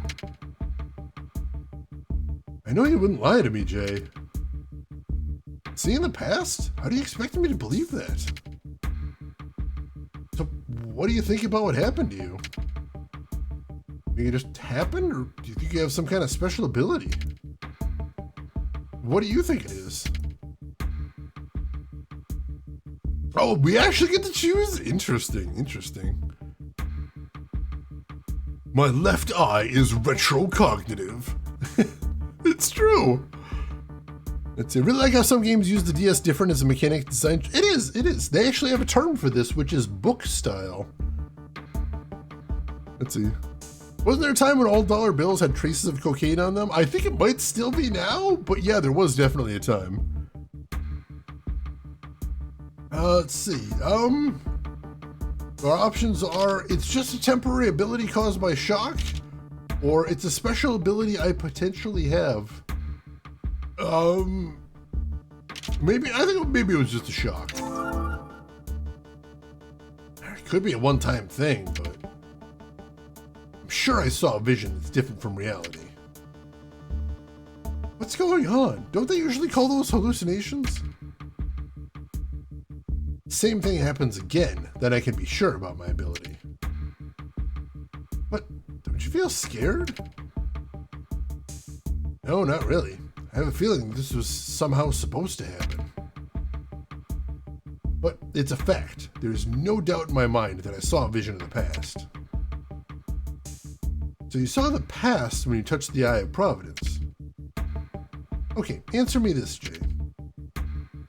Have you ever seen visions of the past before that? No way. That was a definite first.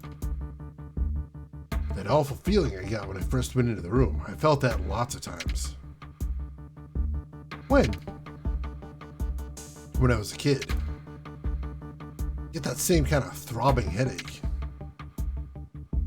And get a glimpse of the past?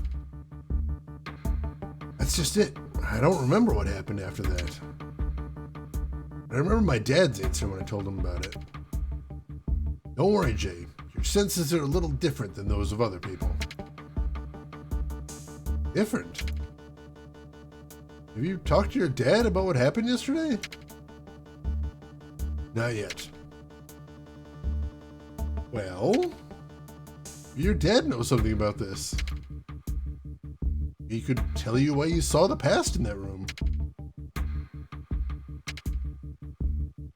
Oh, crap. We got to report to the boss about yesterday's investigation. Damn it, I forgot we're still working a job here. Called me to remind you before you came in. Let's go see Henry in his office. Hey, keep this whole vision thing between you and me for now. Of course. I think I was nuts if I told him about it anyway. Maybe get caught up on chat here. Oh, only for hundreds, that would probably make sense though. It was only like one of them. Could have been hundreds, could have been 20s. Cocaine from this dollar bill lets me see the past. I had all kinds of crazy things. The DS is sideways. It must be a sign of demons. Yes, Lord Lucifer himself personally told me to rotate my DS 90 degrees.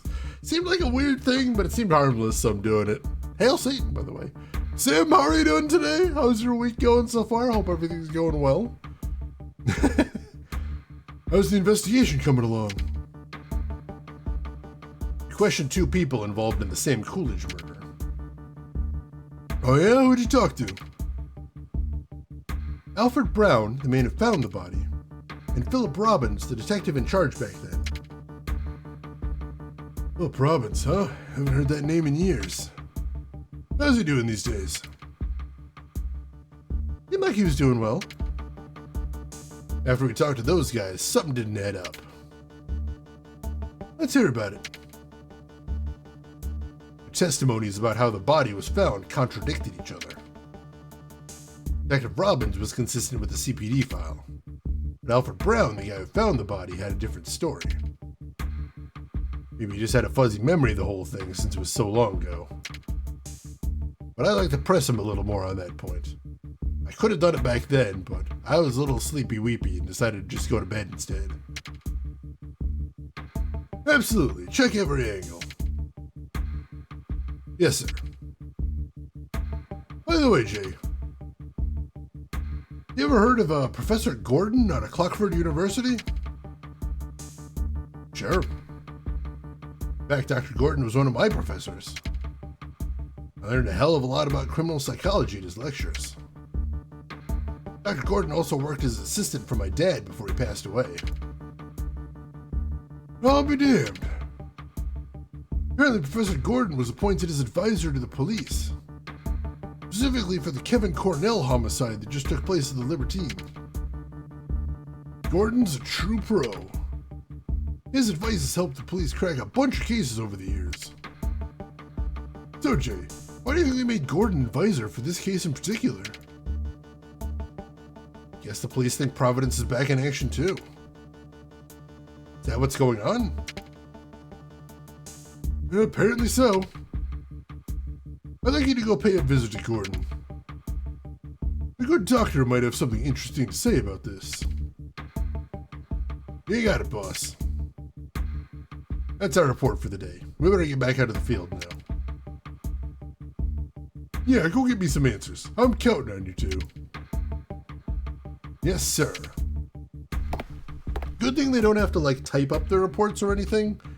They just summarize them quickly in person. Oh yeah, for something like Guitar Hero, that would make sense. Yeah, luckily this game is controlled mostly with just the stylus. There's a couple 3D environments where you have to use the D-pad, but otherwise that's it. 80% of all British banknotes contain traces of drugs. Interesting.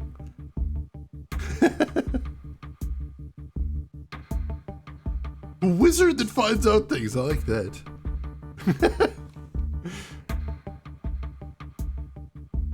Let me get caught up on chat here.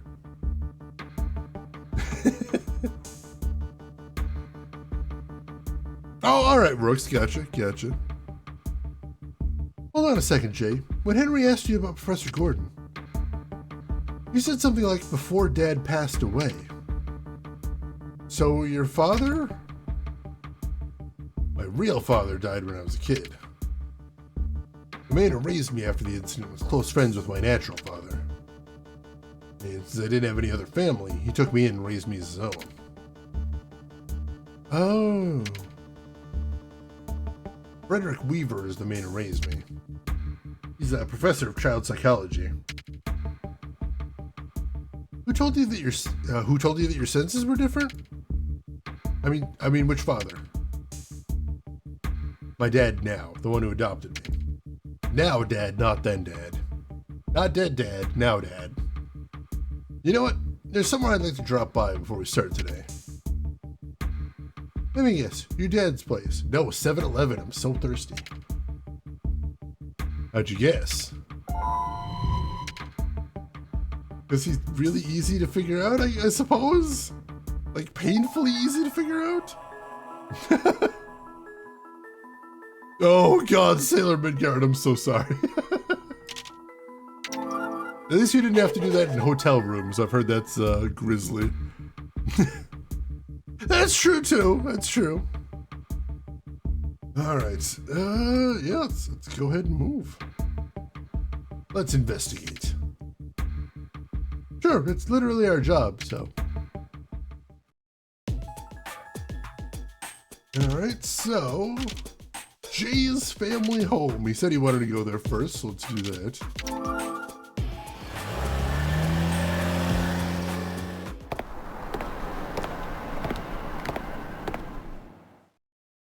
I would really love that transition if they had made any attempt whatsoever to match the sound of footsteps to the gait of the walking there. This is my dad's place. You grew up here, huh? He took me in when I was 13. Come on in, I'll introduce you. Hey there. Hey Dad, how's things? Oh, just fine. Hey, this is my dad. Nice to meet you, Kate. I'm Frederick Weaver.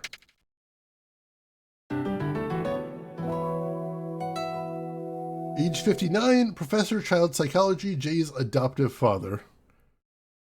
There's a lot of fun things you can do with book style DS, so that is nice.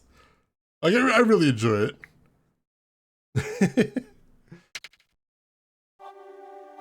Frederick Weaver is my adoptive father. He's a professor of child psychology at Clockford U. He and my real father were close friends, but he never had any kids of his own. He took me in when my parents died. My adoptive father has always been good to me. I have a deep respect for him. So nice to meet you. I'm Kate Hathaway. Kate and I are working on an investigation together. Is that right? Hope you're keeping him out of trouble, Kate. You seem just as busy as usual, Jay.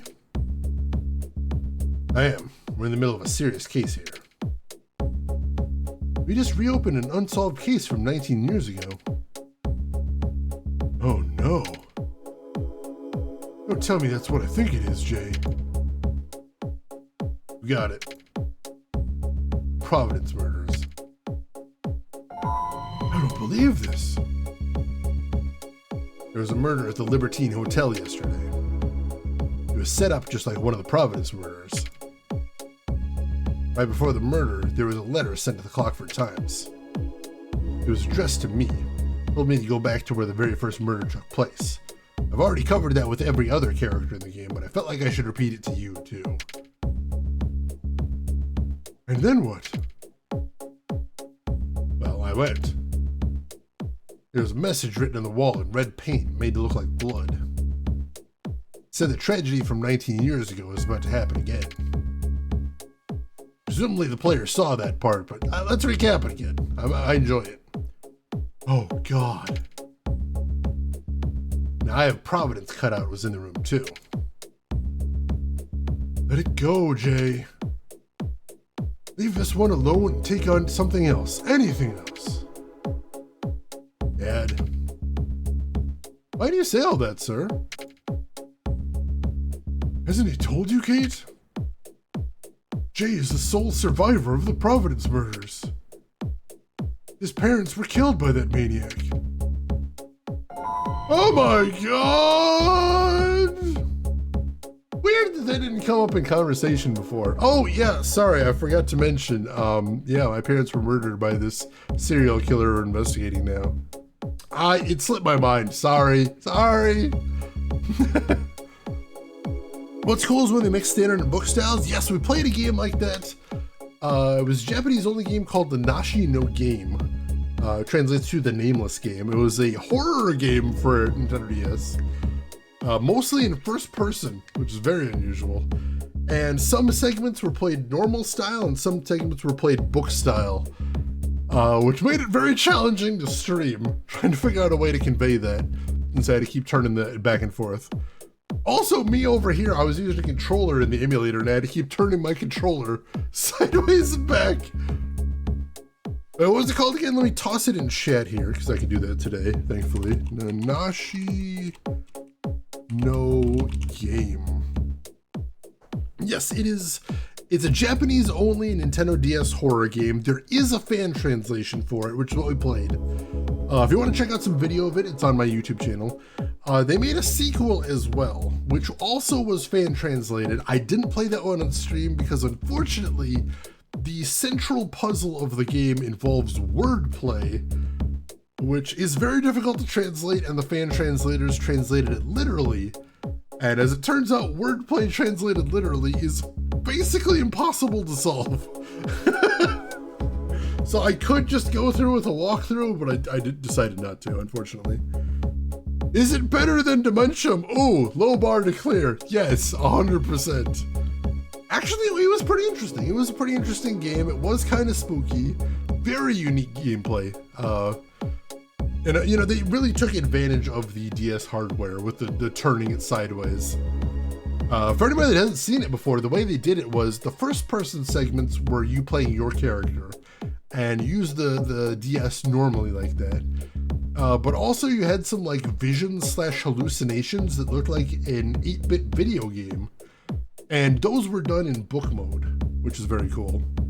Or I might have that backward, but either way, yeah, you switch between those in those two sequences there. Throwing rocks at words only works 3 out of 10 times, it's true. Is that true, Jay? No, he just made that up. How weird of him. Yeah. It was the last murder Providence committed back then. Professor Baker, who studied criminal psychology, and his wife were the victims. Luckily, Jay managed to survive that nightmare. But he lost his family and was severely wounded, which required a lengthy hospital stay. I raised him after that, so I know he's been emotionally scarred by this whole thing. Come on, Dad.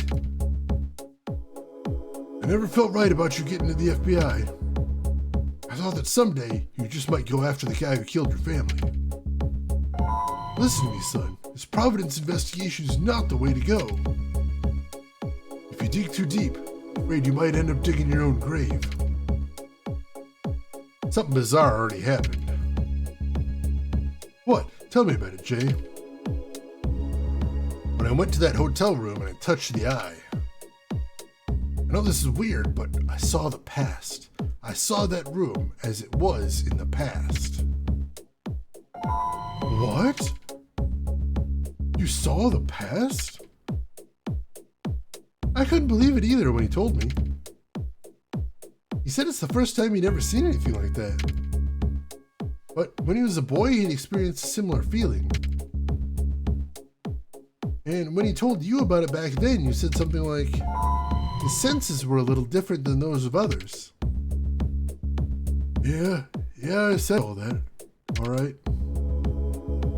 Tell us more, Dad. Tell us everything you know. Not about the birds and the bees. You can skip that part. I've mostly figured that out by now. Is it weird that I'm getting a little bit of a Twin Peaks vibe here? No, not at all. You've got, you know, the FBI investigation. You've got a little bit of a supernatural mystery. You've got a little bit of quirkiness coming from the characters and some of the musical choices as well. Yeah, I can see that, definitely. Alright, so let's see what conversation options we got. So it looks like when we see the orange text in conversation, that means we're going to have something to ask about.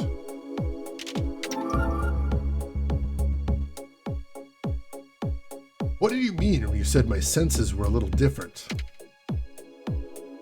Jay, about the seeing the past thing, you've done it before. What? It happened right after you got out of the hospital and started living here with me. I took you to an old cottage on the lake once.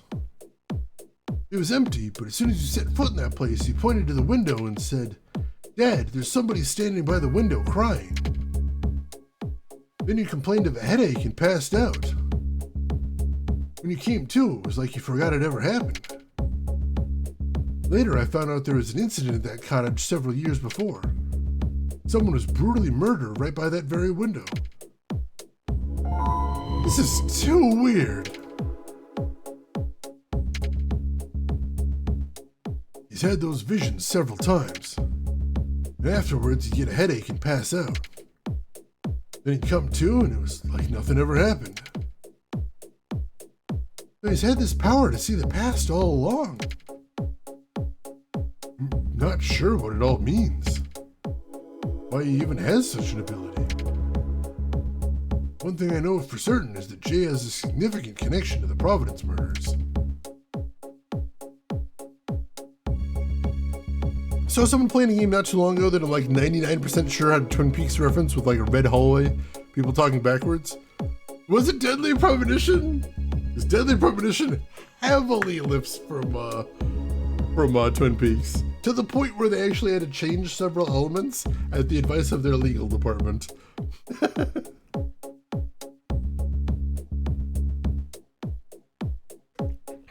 He was just a slacker, I'd believe that too.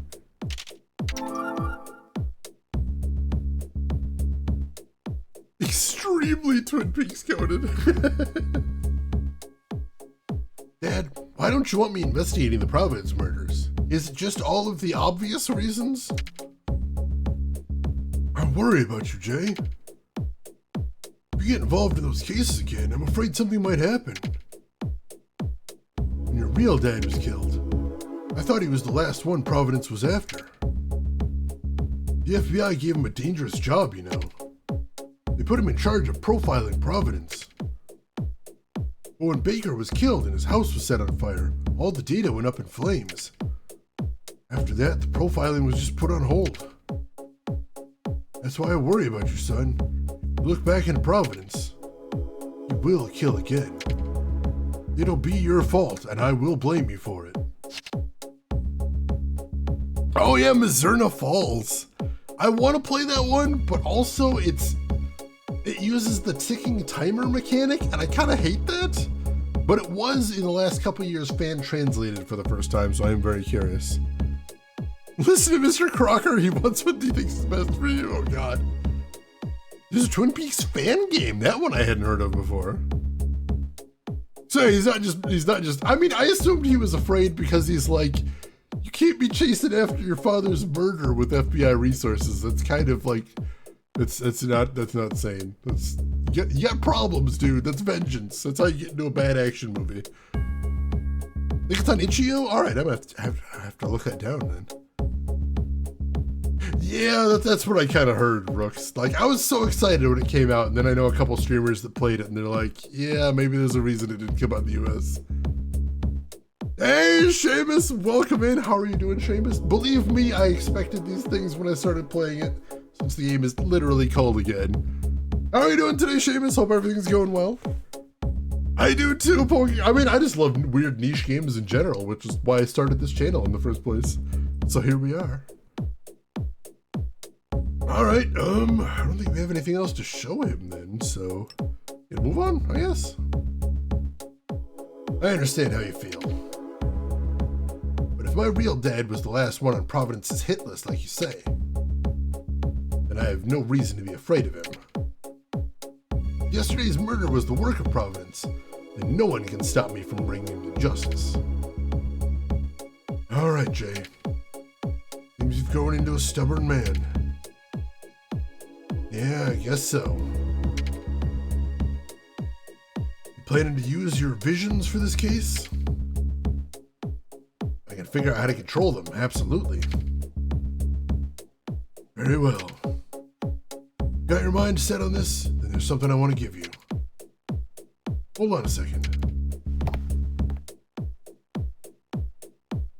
Here. Eye of Providence.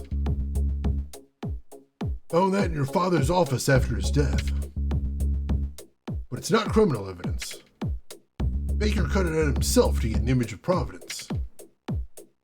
I want you to take it on your investigation for the same reason, okay? I appreciate this. Alright. How do you feel when you touched that eye, Jay? Did anything happen? Nothing. No visions when touching the eye in this particular room. Mr. Weaver, weren't you just saying And when Jay was a boy, there was an incident in this room he saw the past in? That's right. When Jay was younger, he'd have visions when he was in places where something happened. Mr. Weaver, aren't every room places where something happened? Aren't things happening everywhere all the time? So my visions of the past might only be triggered in places where some sort of crime went down. How convenient for an FBI investigator. Seems like it can't possibly be following procedure.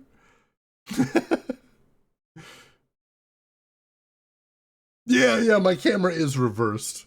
Just to make sure I'm facing the right way. Because I like to sit a little bit sideways in my chair, and I don't know why, but it's how it be. Let's see, Seamus, you've actually been up for an hour now. You're on vacay. Oh, nice. Hope you're enjoying vacation. Yes, Spirit Camera. I've come up with some rather deranged ideas to possibly stream that, but oh god, that game doesn't make it easy. But I am very curious about that. I believe I have a copy of it as well. Yeah, the guy keeps falling unconscious. It seems really dangerous. Yeah, emotionally charged locations. I just like the way they put it right there. Oh, alright, well I hope the vacation did you good then, Seamus. Kate, I want to go check out room 315 at Hotel Miranda one more time. Let's go. Alright, we can go back to Hotel Miranda. I really appreciate this, Dad. You helped us a lot. Gonna be tough, Jay, but you're old enough to make your own choices. Thanks, Dad. I'm leaving for a child psychology conference tomorrow, so I'll be gone for a while. I'll call you when I get back. Let's get dinner when you're back. Sounds like a plan. Wait, we better get going now. It was nice meeting you, sir. If you figure out how, let me know, please. Alright, so you want to know what I thought up? I'm going to explain it to you, Sailor Midgard. I'm going to give you my secret because it's actually so deranged, I don't know if I want to do it myself. So here's the thing. Spirit Camera uses the camera on the DS, right? Like you actually see through the camera while you're playing. So there's that, number one. Number two, I do know that there are some DS emulators that allow the emulator to access the camera on the DS. So you can replicate that part of the game. The problem is, when playing Spirit Camera, it wants you to move around while using the camera. That seems difficult to stream, unless, brace yourself, unless you're emulating it and streaming it from a laptop, which you put on like a cafeteria tray and just like walked around with it while streaming with Wi-Fi. Think about it. It'd work. It would totally work. Your arms would get very tired very quickly. And also you'd be, streaming over Wi-Fi, which is a little janky sometimes, but you could do that. You could totally do that. Just do that, sounds wonderful. I haven't actually tested it out, but I don't see any reason why it wouldn't work aside from the fact that all part of it is stupid. But theoretically you could totally do that. Now, if someone did that, they would be the first person I've ever seen on Twitch to stream it. Because for obvious reasons, it doesn't seem great. Yeah, that is arm day right there. That is arm day. I think the other thing you could do, because this is how it works in my head, is if you've ever seen those people that sell popcorn at baseball games, they basically have a cafeteria tray that has a strap that goes around their neck. I'm like, if you could rig that up, it wouldn't be quite as much of a load to carry around at all times. Some of the best things in life are stupid. Look at Gumshoe. Oh, sweet Gumshoe. We do love him, although God doesn't. Time to Dig in the closet. Good luck, Sailor Midgard. I wish you the best of luck with this insane plan. All right, let's head to Hotel Miranda, shall we? You're one of those old-time cigarette selling setups for the jazz club ladies. Yes, that's the type of thing I was thinking of.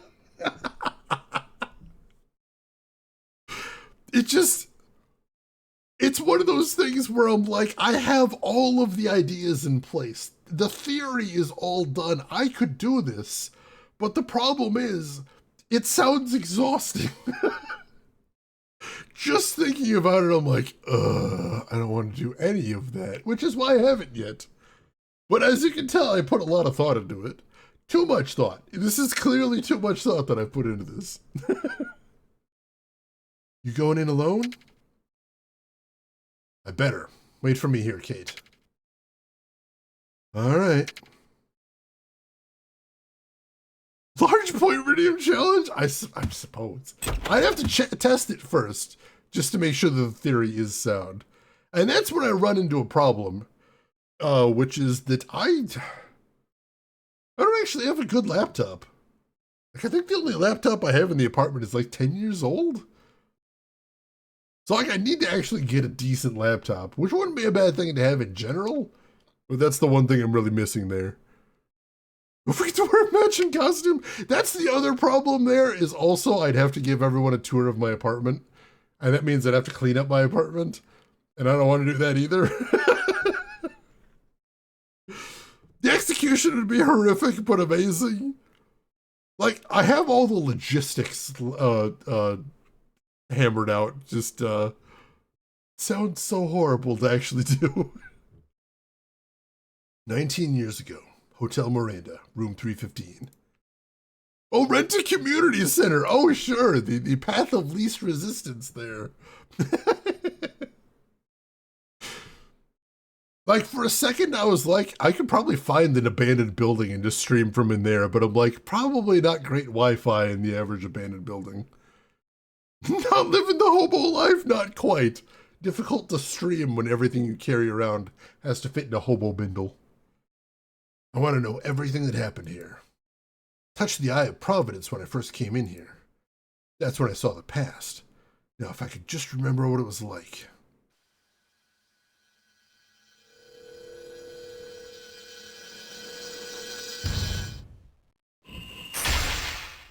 There we go. Yes, this is the feeling. My vision of 4 fragments.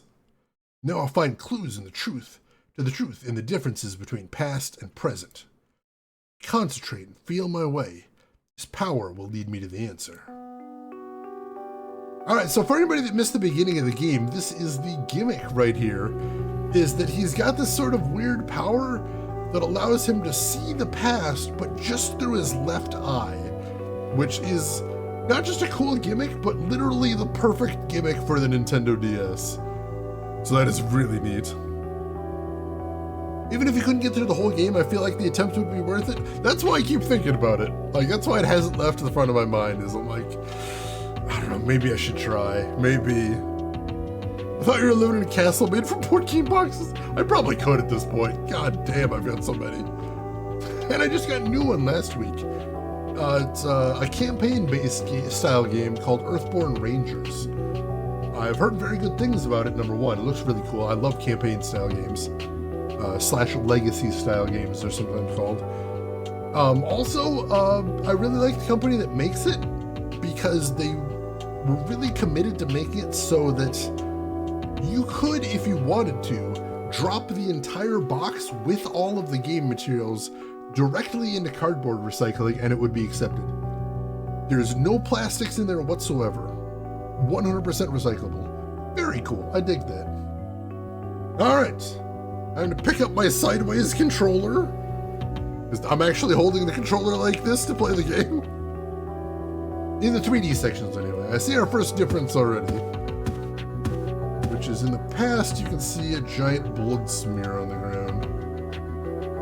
So let's see if we can get a vision flash on that. No? Apparently not. Oh, there we go. Must have just been a little bit off. It's feeling. Something here?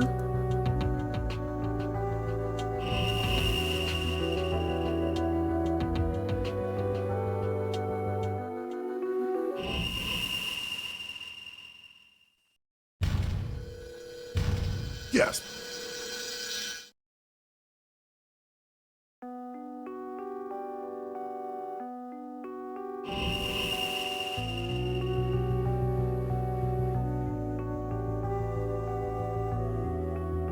Person was definitely found dead here. And the man left the Eye of Providence by the body.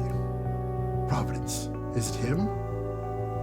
I just want to point out so far his power, which is actually a pretty cool power, has not actually led him to any useful evidence. I need to blow my nose real quick. I will be right back, folks. Don't go anywhere.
Alright, we're back. Yeah, the only things he learned so far is his first visions told him to go in the bathroom, which he was investigating the crime scene, I assume he would have anyway, and that there was a guy there, which, yeah, I assume somebody painted those words there. And then so far all he's learned in this investigation is somebody planted the Eye of Providence, which we already knew, that was in the crime report. So, hopefully at some point we're gonna get something useful out of that. Alright, there's something on the TV in the past. That might be something we want to look into. But also, I see the lamp is on the floor in the past. I want to focus there. There we go. This feeling. Is there something I can see here? Yep, alright. Piece of the past number 2. My magic dollar told me it's not a good line to give a report. What should I do with the lamp? I have to place the lamp on the floor. Wait, do I literally just have to knock over the lamp like a cat?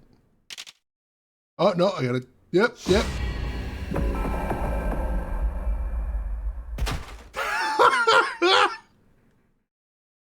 Untitled FBI agent game is what we're playing now. Good. Now everything was identical to what it was in the past. For anybody that missed the beginning of the game, that's basically how his visions work, is if he can make the present line up with the past, he gets his vision. Shane living his cat life. Let me just nudge this over there and then onto the floor.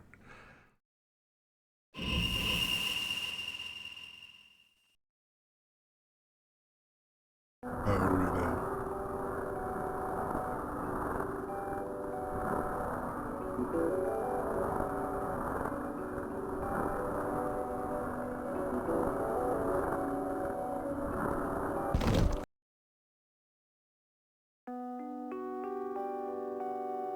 All right, see, that's the first interesting thing we've learned.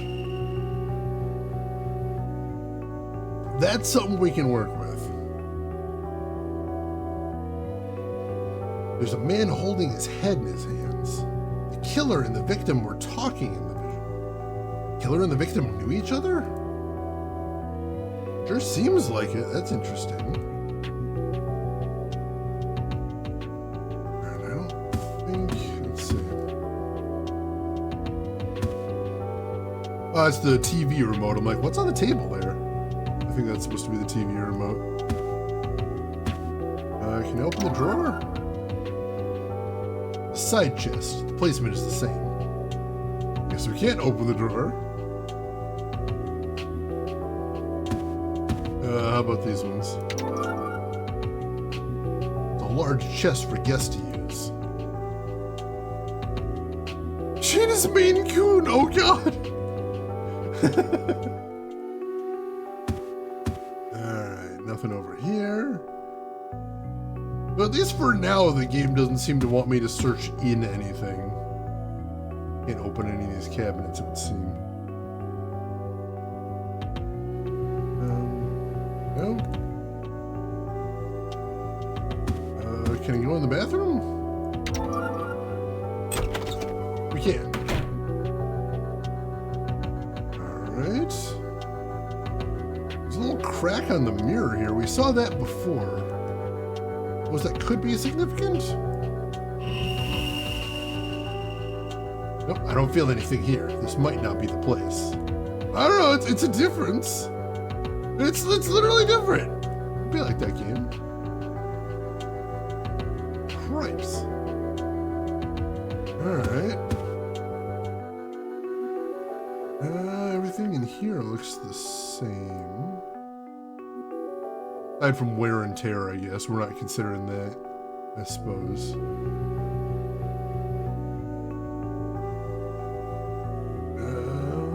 No, I guess there's nothing to see in here then. Everything looks the same.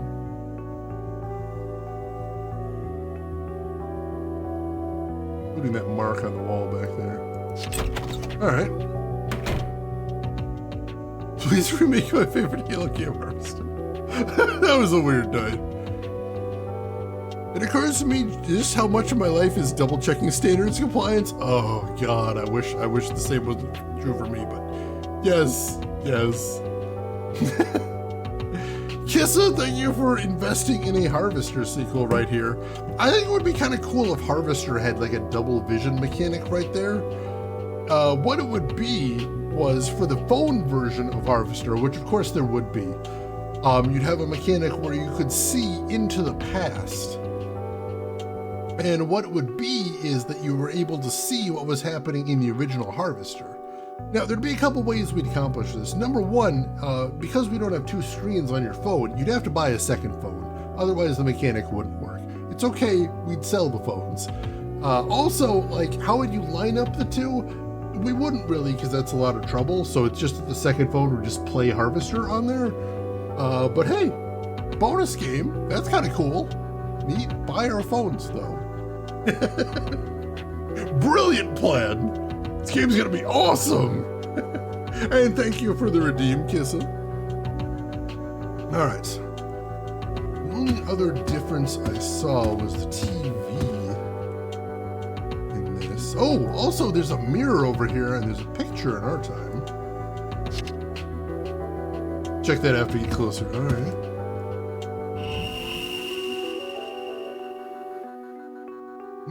Just feeling. Is something here? All right, there's number 3.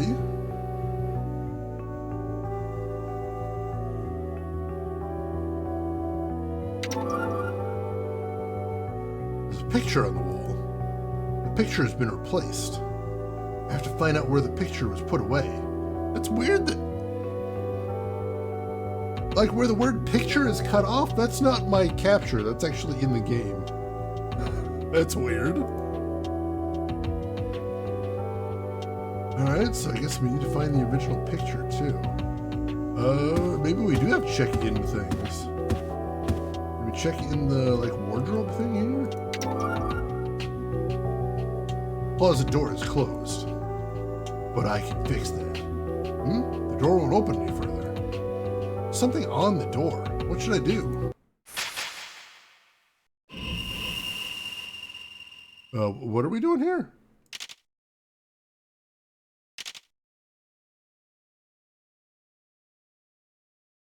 Do I have to, like...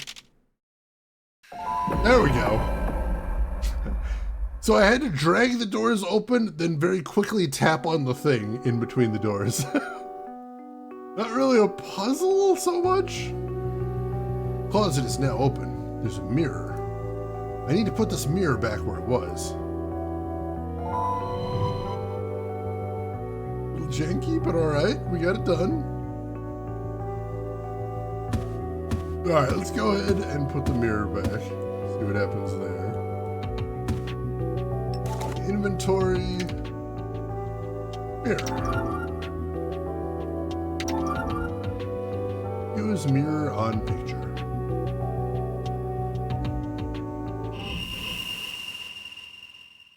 Just how FBI agents and cats operate. Or FBI agents who act like cats. Uh-oh.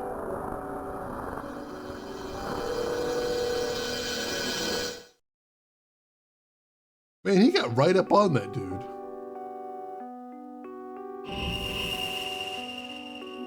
I feel like if I was in a hotel room having an intense conversation with someone and then the guy got like 2 inches behind me, I'd be like, dude, you're in my bubble. Give me some space here. This is getting weird. See it, the moment Sam was attacked. From in front of the mirror, he was attacked from behind. And then, the victim is face down. What happened? Good question, good question. Like I said, the only other difference I see is the TV here. So let's try that. By looking at it first. In the other vision, the TV is on. On the night of the murder, someone was watching TV here. Alright, so he agrees. Good, good. Hey, Geek Boy, welcome in. How are you doing today? Hope you're having a good weekend. I don't think telling him it was in your bubble would stop him from bonking you. It might make it a little awkward for him. We'd be like, dude, you are right on my ass there. That's weird. Take like 2 steps back. And then he'd be like, oh, sorry, takes 2 steps back and then bonks me from a distance. He just hit the front of your head instead. That's true. That sounds like that hurt worse, actually. You might be onto something there. Alright, no? Oh god. I have to find out what's different from the past. Wait, do I have to turn on the TV? Can I just turn on the TV and make it like that? Side, yeah, I know it's a side chest. And just click on the remote? Is that not a thing? No, apparently I can't click on the remote. Alright, what's the other difference? Is the next question. Whoop. Ah, can of soda. Or beer, I'm not sure. Alright, yeah, that was number 4. I don't know why the can is more important than the TV, but I guess. I have to put a can there now? I guess let's check the fridge. What's inside the refrigerator? Secrets? Oh, just cans. There are 2 chilled beers. You got a beer. Beer in a Nintendo DS game? What is this? Nintendo, did you know about this? People putting alcoholic beverages in a DS game? It's crazy. I don't think you'd be that polite. Yeah, you're right. It would appear it was a beer. Or a quote-unquote beer. I'm not sure what that is. I see a K-I on there. That just makes me think of Kieran.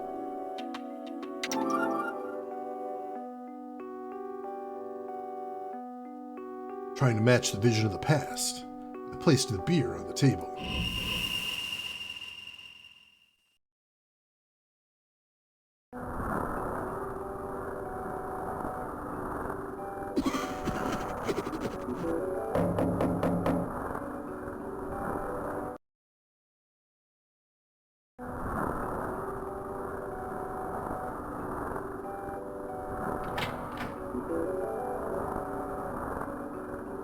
Today was my lucky day. 200,000 in winnings. I think that's the first time I've heard something in the past.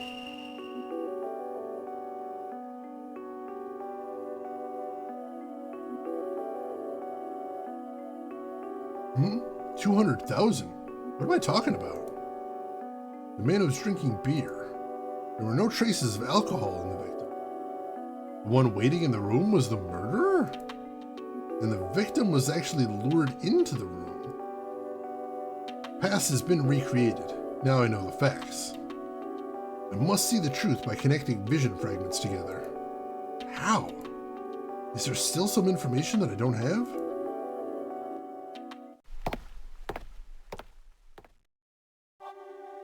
Did Sam and the killer know each other? The body I saw was definitely face down. I don't have the whole picture yet. What can I do to get a glimpse of the truth? How'd you doing there, Jay? Did you find anything? Yeah, a lot. Me caught up on chat here. Late night with Nintendo DS. They might mind if a beer is in the game, but by God, you mentioned the beer in the video game. They get real irritated about that. Beer makes you do a murder. This has been a PSA. It's true. It's true. It's like actual like random killings are much rarer. Same with most crimes like that, like kidnappings. Usually there's some connection. All right, do we need to recap her now? This game does love recapping things. Everything okay? I just feel like there's more to see in there. But I think I'll have to do things differently if I'm going to find out what it is. All right. Weird. We'll save anyway, now that we finish that sequence. Here.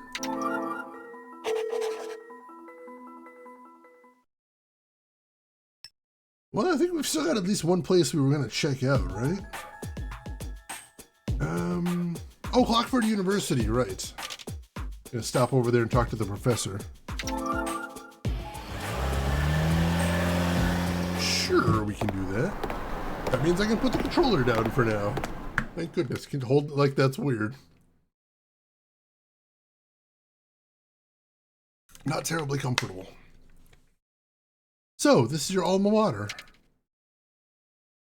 Yeah, Hugo and I went here together. You spent your prime on this campus, didn't you? What were you like back then? A bookworm, I guess. Really? Yeah, but we're not here to talk about me. We gotta find Dr. Gordon.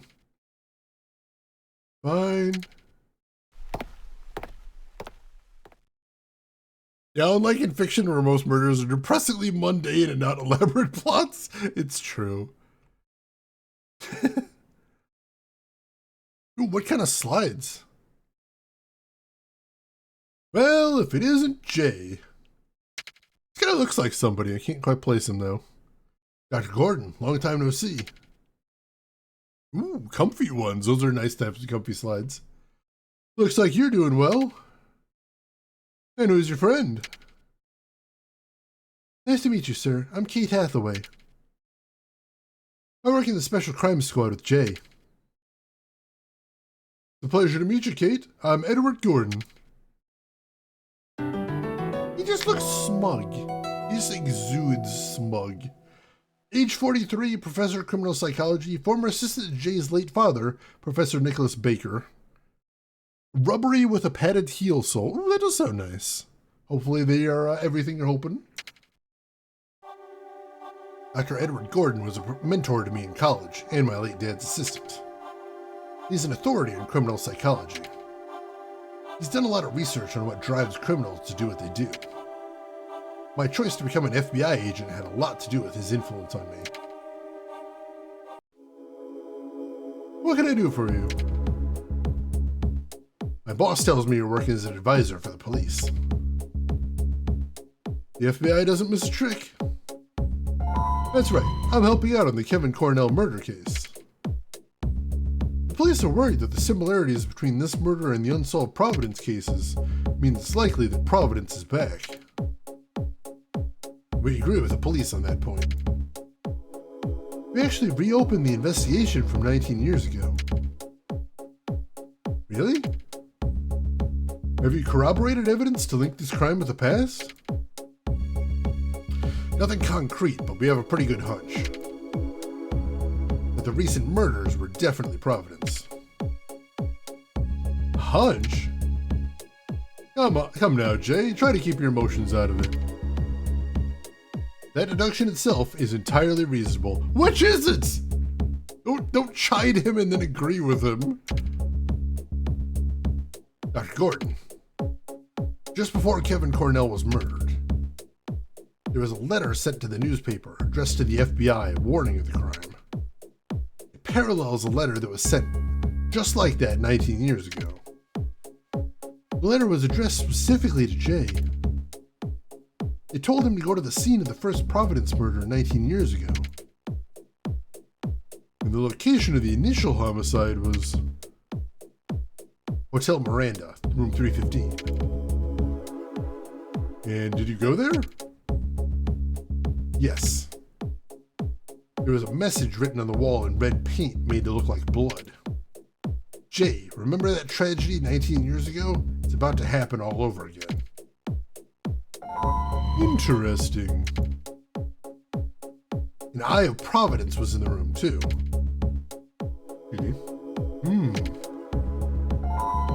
So you suspect the perpetrator is somehow related to Providence? Right. I'd like to hear your view of the situation. That makes no sense. I couldn't agree more. Basically what he did there. He's like, hey, don't jump to conclusions. Also, your conclusion's probably correct. Thanks, Prof.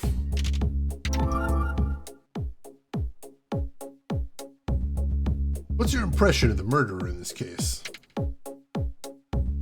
Well, I'm running a profile based on data from the police.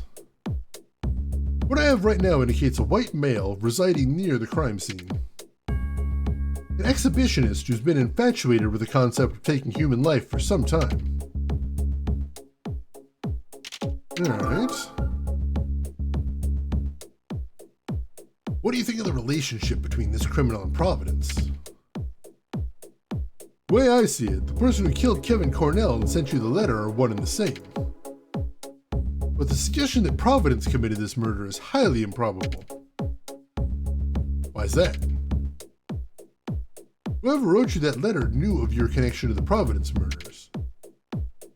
You wanted to shake up the world with an illusion that Providence was back in action. I believe this murderer feeds off the anxieties of others. So in short, sorry to burst your bubble by going against that hunch of yours, but it's safe to say the killer isn't Providence this time.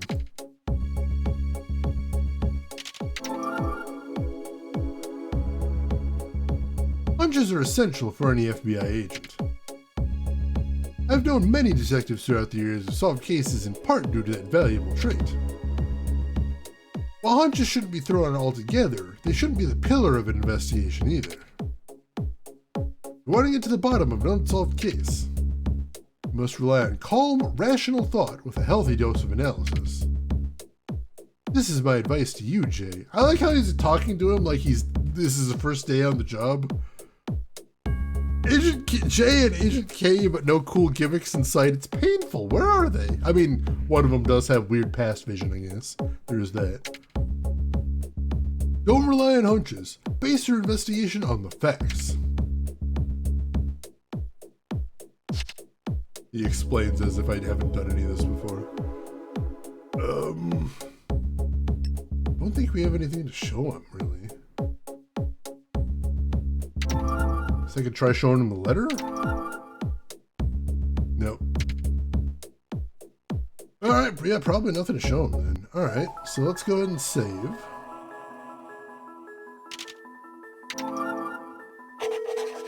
And we'll just leave and see if anything happens, I guess. I'm glad we got to talking to you, sir. Thank you for taking the time. You're welcome. I hope it helps. You're right that no absolute connection has been established between the two cases. There is a slight possibility, and I intend to follow up on that. Well, don't let me stop you. But Jay, remember that your father made me into who I am today. I want to pay him back in any way I can. Gordon. If you're ever in a quandary, I'm always here for you. I appreciate that. We'll probably be back again.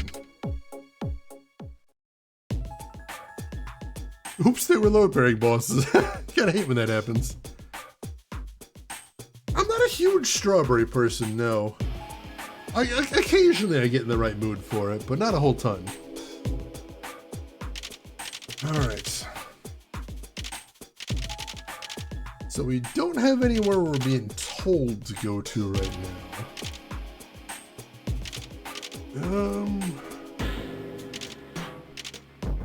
Also, there's a bunch of locations we could go to before that we can't go to.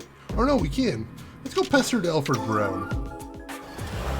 Because he's the guy that said the body was face down.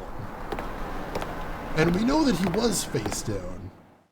But then the police said he was face up. If we can figure out why the discrepancy, we'll see what we can figure out. Oh, you don't mean the food, you mean the franchise. I honestly haven't seen much of it. Like, I was aware of it when I was a little kid, but I don't know if I ever actually saw any of the TV show. Like, it is a very cute aesthetic, I'll give you that much. It'd be nice if Alfred could remember something. We'll have to refresh his memory. Probably. You two again. Sorry for barging in like that yesterday. I understand you want to forget about that day. We need your help to get this thing solved. Is there something you don't want to get out? What the hell is that supposed to mean? Show a little respect, huh? Alright, let's hear what you've got to say then. Maybe something about the victim, Sam Coolidge. Or what the hotel was like after he was killed. Alright.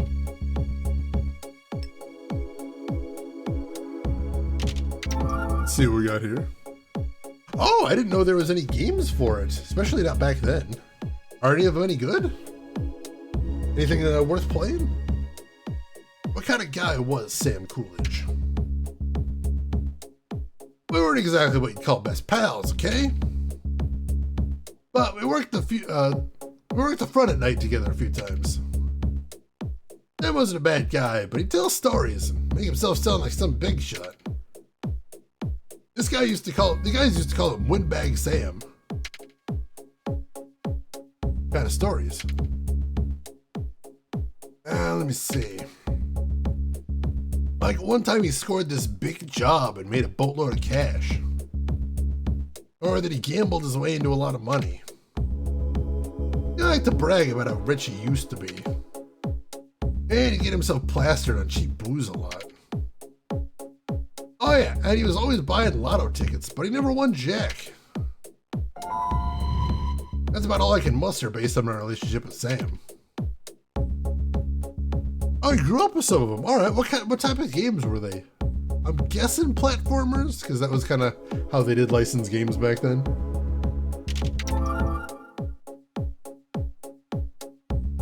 What kind of relationship did you have with Sam? We were co-workers, no more, no less.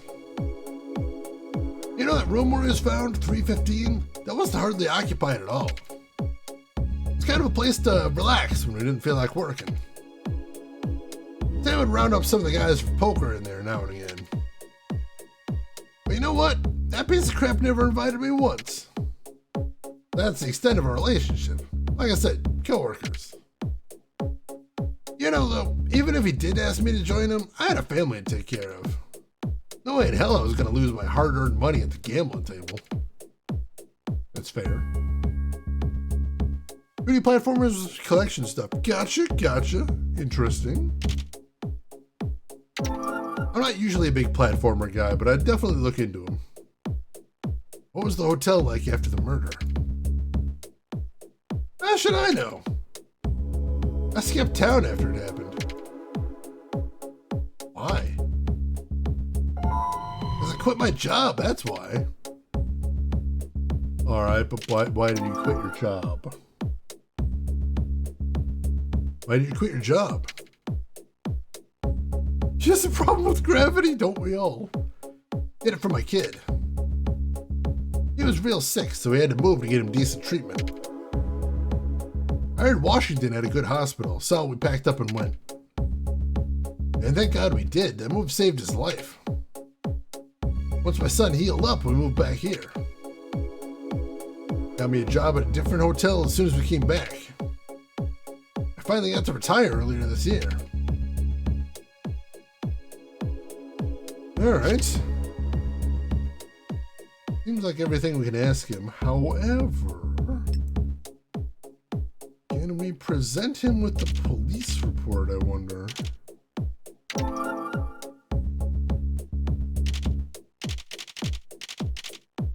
It doesn't say he was found face down here. Still remember what happened to Sam. No, that's all he's got. I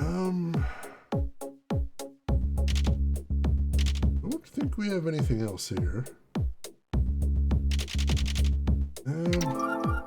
I look up Sam Coolidge here. Just has his description. Can I just ask about Sam, I guess? Yeah, Sam's picture. Nope, no, not really. Alright. I guess that's all we got then. Thanks for opening up, Mr. Brown. I'll mention it. But I'm done with you people now. Get out and stay out this time, huh? I wish we could.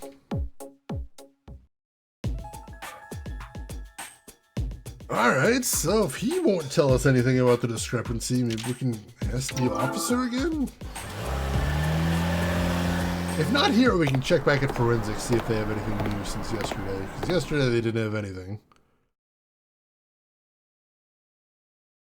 Quaint looking house, though.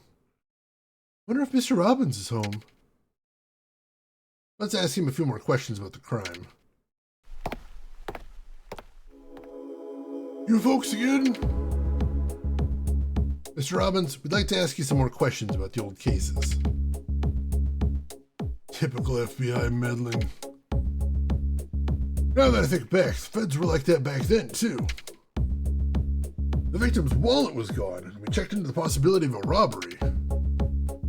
The FBI stuck their nose where it shouldn't have been. Mr. Robbins. Yep. Could we ask you about the murder, please? What do you want to know? Got him off a tangent there. Much appreciated. About the course of the investigation. And I'd like to ask you about a contradiction in the testimonies. Alright, now we're getting somewhere.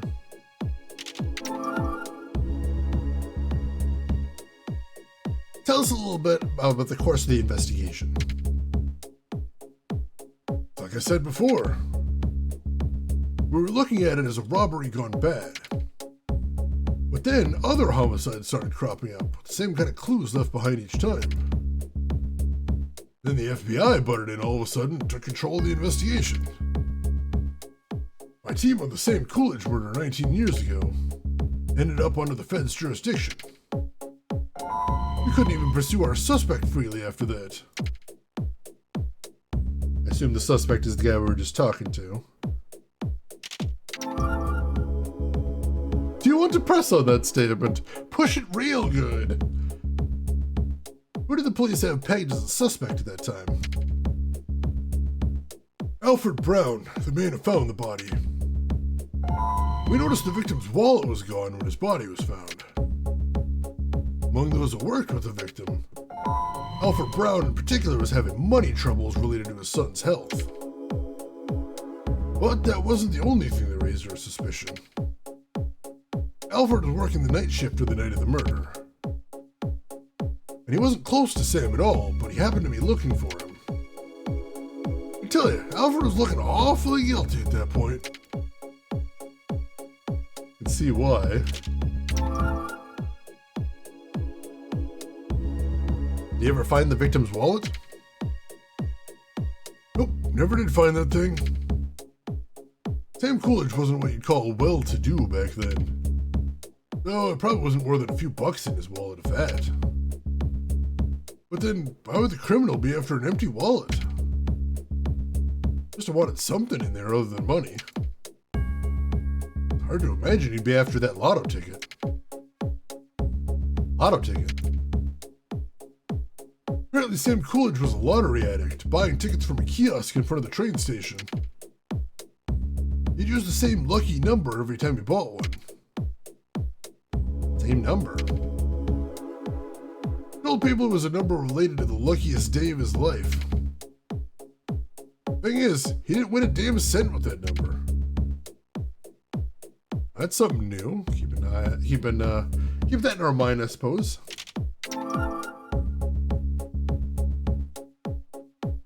What do you know about Alfred Brown's son? Alfred's boy? Already has a serious heart problem. And he needed top-of-the-line medical care to get better. I remember Alfred talking about how expensive the surgery was.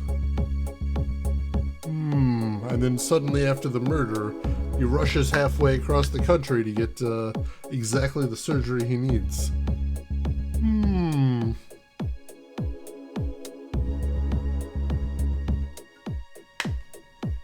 So my guess is Alfred's not the killer, but he did loot the wallet.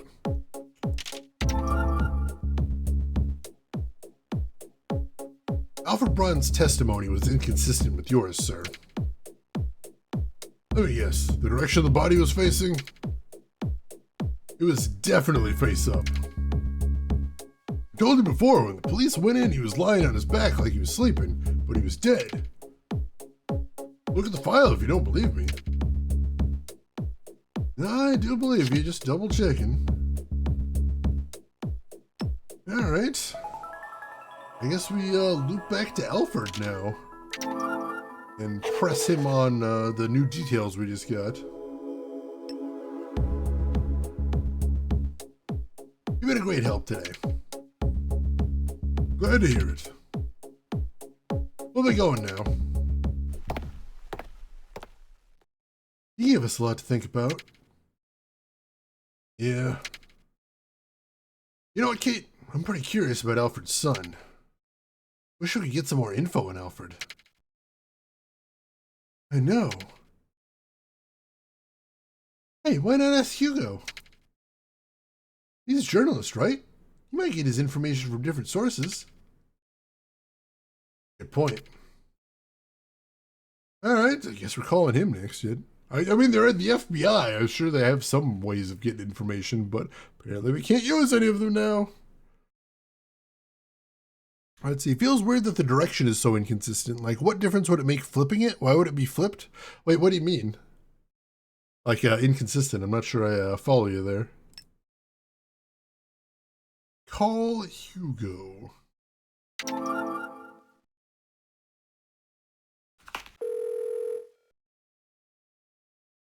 One says up, the other. Oh, sorry. I thought you meant about the DS.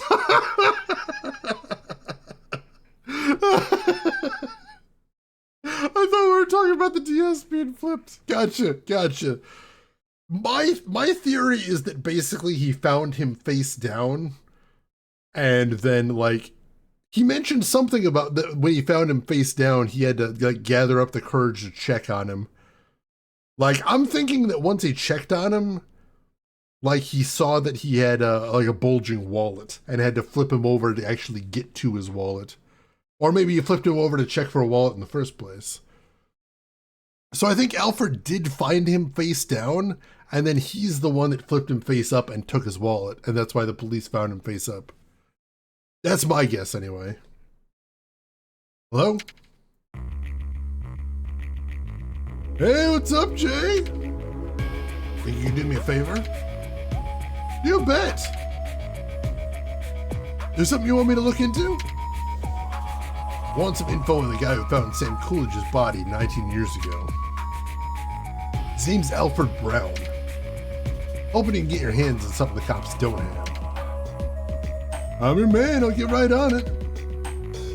Give me a ring if anything comes up. Cool, thanks, Hugo.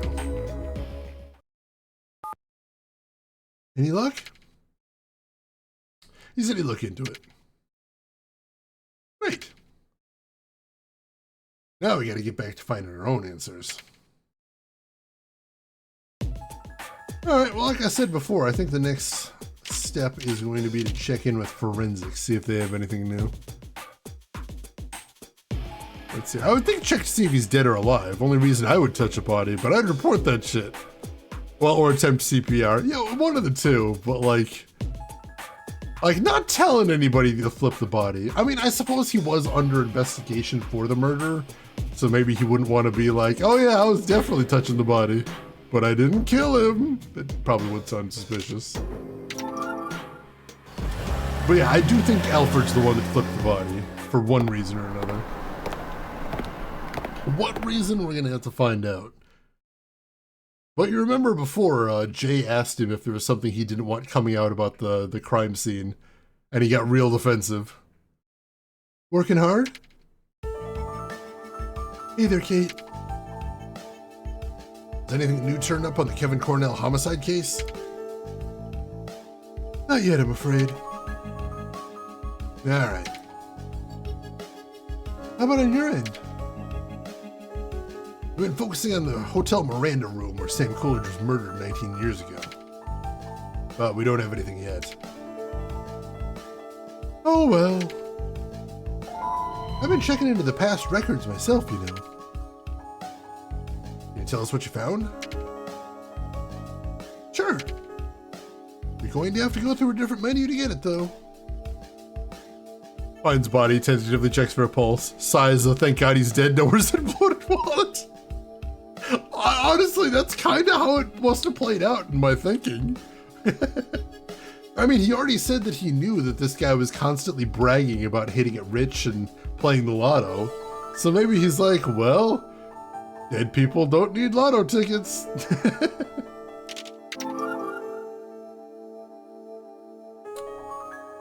When you looked over the file on Sam Coolidge's murder, did you notice anything interesting? I did, actually. The file says there was no more beer in the fridge, right? That made me wonder. About what? Where the beer ended up. There was no alcohol found in his system during the autopsy. And the guy who found the body didn't remember having any drinks either. I thought, who drank the beer? I don't think any would have been spilled at the crime scene. I mean, we saw possibly the killer drinking it in the crime scene. But that's, you know, something to keep in mind right there. Bye, Maureen. Come by and visit more often, Jay. Ooh, is that flirting? It feels like flirting. Alright, well,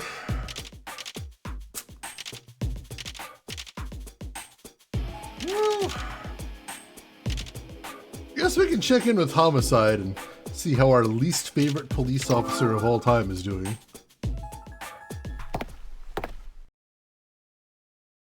Where's Martinez? Hey, look who's here. What's up, Jay? I bet you're here to see Detective Martinez. Yeah. Too bad, he's not in right now. I came to see him too, but no luck. I was just about to take off. Are you working on that Libertine Hotel story? Yeah, can't stop obsessing about it. What tells me this thing is just getting started? When does Hugo wait? That's what everyone's constantly yelling after him. Usually at restaurants because he owes the money. Just a hunch I've got. Also, Hugo, as you can tell, has absolutely no idea how ties work. And would you be obsessing about the very same case? You got something juicy on it. Let me have it now. Nah, I don't have anything big yet. Sorry to hear that. Guess I'll be going then. Hope you can get us what we called you about. Consider it done. Bye, Kate. No martinis, Jay. Looks like we're out of luck. Yeah, I'll have to come back later. Well, I'm running out of places to check at this point. Guess we'll poke Alfred Brown again, now that we've got a few data points.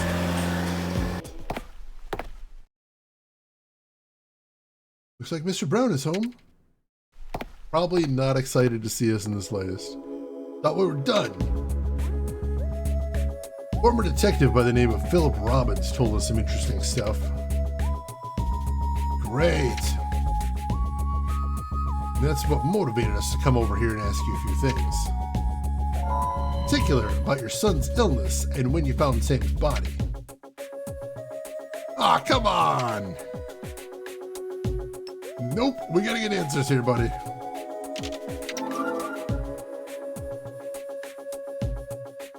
Tell me some more about your son's condition. What am I, broken record here? Like I said, he had a heart condition and we took him to Washington for surgery. Luckily, they did the trick. How did you manage to pay for the surgery? I asked around and managed to scrape up enough to cover it. My son's life was in the balance there, so I did what I had to. Oh, I'm sure you did, buddy. I'm sure you did.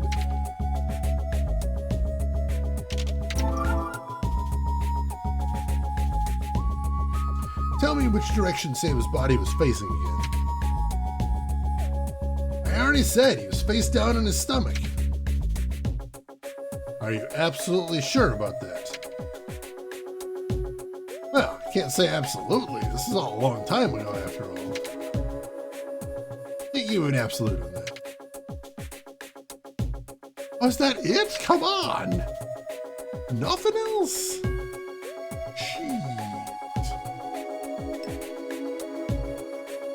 We don't have anything we can show them, I'm guessing.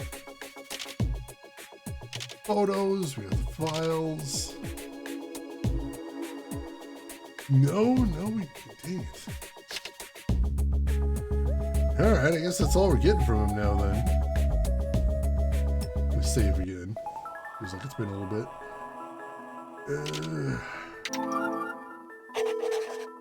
Running out of places to go here.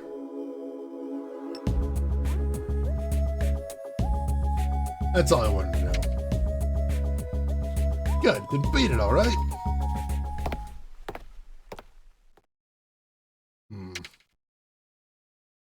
What's going on in there, Jay? Something doesn't seem quite right. Surgery for Alfred's son must have cost a fortune. You think you could cover that? No. There's the call we're waiting for. A ghost came out of the toilet and punched me in the face. I don't even remember what game that is. Holy shit. Yep. I got the goods on Alfred Brown, my friends. Nice. Fill me in. Found his name in an article printed 19 years ago. It was about his son's heart surgery and how it was a big success. Apparently the surgery cost 200 grand. 200,000? Damn. No small change, huh? Especially for back then. Doesn't sound like something Alfred could afford on his wages. Then I found another article that gave me a chill. Let's hear about it. A little before that, someone in Clockford happened to win the big one. It was the lottery, Jay. The winning ticket was bought at a kiosk in front of the train station, and the prize was 200 grand. No way. Yep, and the winning numbers were, let me see here, 1976922. I'm not making this up, Jay. It was printed in the paper. That's all I got for now. What do you find out? We got Alfred's secret. So what is it? Son's surgery cost $200,000. Just before the surgery was done, someone in Clockford won a $200,000 lottery. Can't be serious. Alfred Brown is hiding something about this case. Probably, and what he said about the body's direction seemed a little shaky. What do you say we go back to the office and organize all the info we found so far? Well, I was going to say we literally walk back behind us into the house we just came from and ask him some more questions, but yeah, sure, let's go make a murder board. God tells you to get the fuck out, you should probably leave. Also true. That one might have been from Paradise Killer. Reminds me of another game where a guy killed another guy in order to get a winning lottery ticket. To get out of a loan shark contract. That seems like a good reason to do it. Results of investigation. Alfred Brown's testimony about what happened 19 years ago contains a lie. Key to everything is his son's surgery. How did he get that kind of money? You alright, Jay? Fine. I was just thinking about the investigation. Let's piece together everything we've learned about Alfred Brown so far. Good idea. Two heads are better than one. We'll go over all the things that don't quite add up about Alfred Brown. Right. Let's analyze Alfred's testimony of events 19 years ago. What could he be hiding? Son's surgery is a significant issue. What is it about the surgery you're so caught up about? Oh, this is a quiz! We got a pop quiz, ladies and gentlemen! Seeing if I've been paying attention. Wondering about the money it took to pay for that surgery. Yeah, where did Alfred Brown come up with all that money? Exactly. Did he have borrowed it from someone? Or else? Let's run a thorough check on his testimony. Alright. Let's analyze what we found out by investigating the crime scene. You saw a vision of the Sam Coolidge murder, right? Right. I saw the past at the Hotel Miranda crime scene. Something about the crime scene that doesn't sit right with me. What would that be?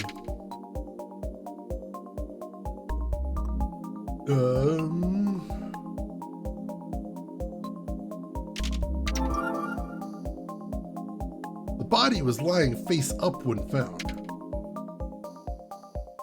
That's right, which doesn't match up with what you saw in the illusion. Why would the body be lying face up? We can trust your vision. Maybe Alfred moved the body? Maybe so. He's the only one who could have touched it since he found it first. If we could find out how that happened, it would be a major clue to this case. Though if he did touch the body, why would he do that? To steal something by moving it, that's all I can think of. And what did he steal? It's been Sam Coolidge's wallet, I guess. But if that's the case, then there's something else bugging me about Sam's missing wallet. What would that be?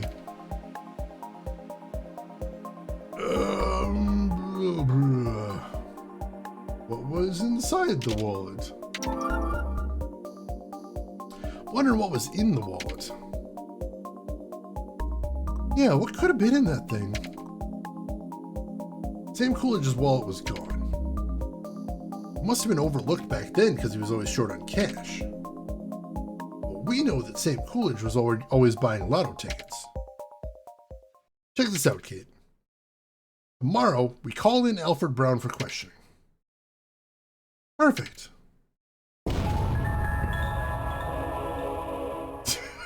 I love that transition so much. Makes me so happy. All right. Go ahead and save right there.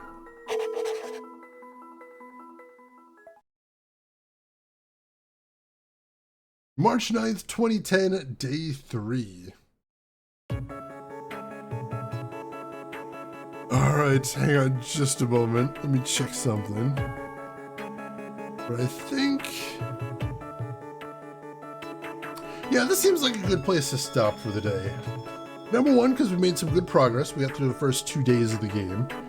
Number 2, it's getting very hot in this room, so I need to open up the door and put some fans on.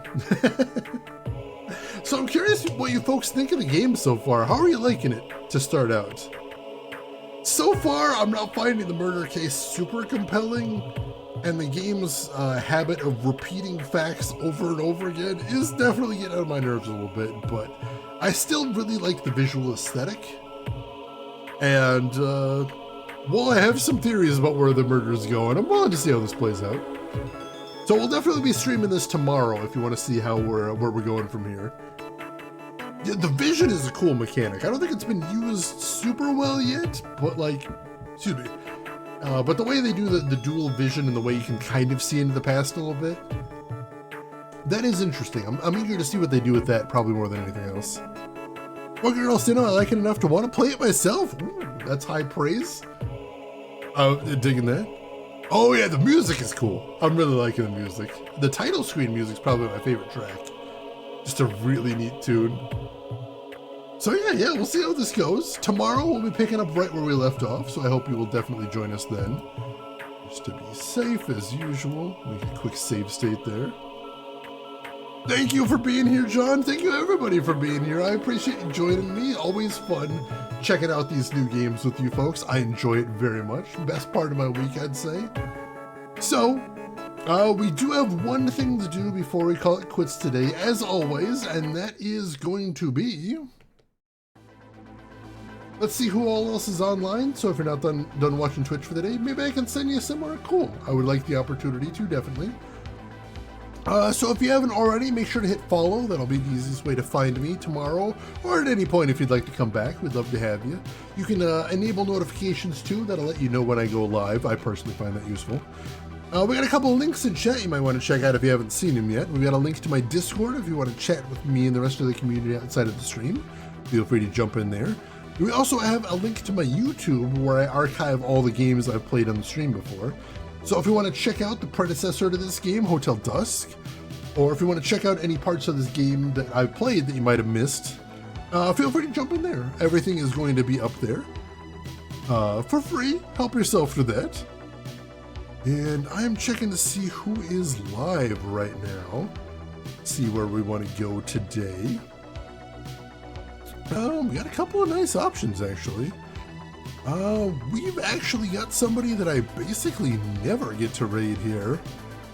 But she's been streaming at some new times, so that does open up some opportunities. And I will tell you, if you've never seen her before, she plays some stuff I can pretty much guarantee you've never seen anywhere else on Twitch, which is amazing.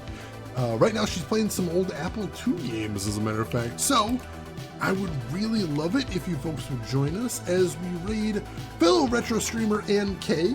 Very cool artist. And like I said, she plays some super old stuff that I've never seen anywhere else on Twitch, which is a very neat vibe. So why don't you join me over there, say hi to Ann K, hang out for a little bit, throw her a follow if you like what she's doing. But hey, if you've got other things to do, I will just say as I always do, have a good morning, afternoon, or evening, wherever you're at in the world, and I will see you folks tomorrow for some more again. Take care of yourselves till then, everybody.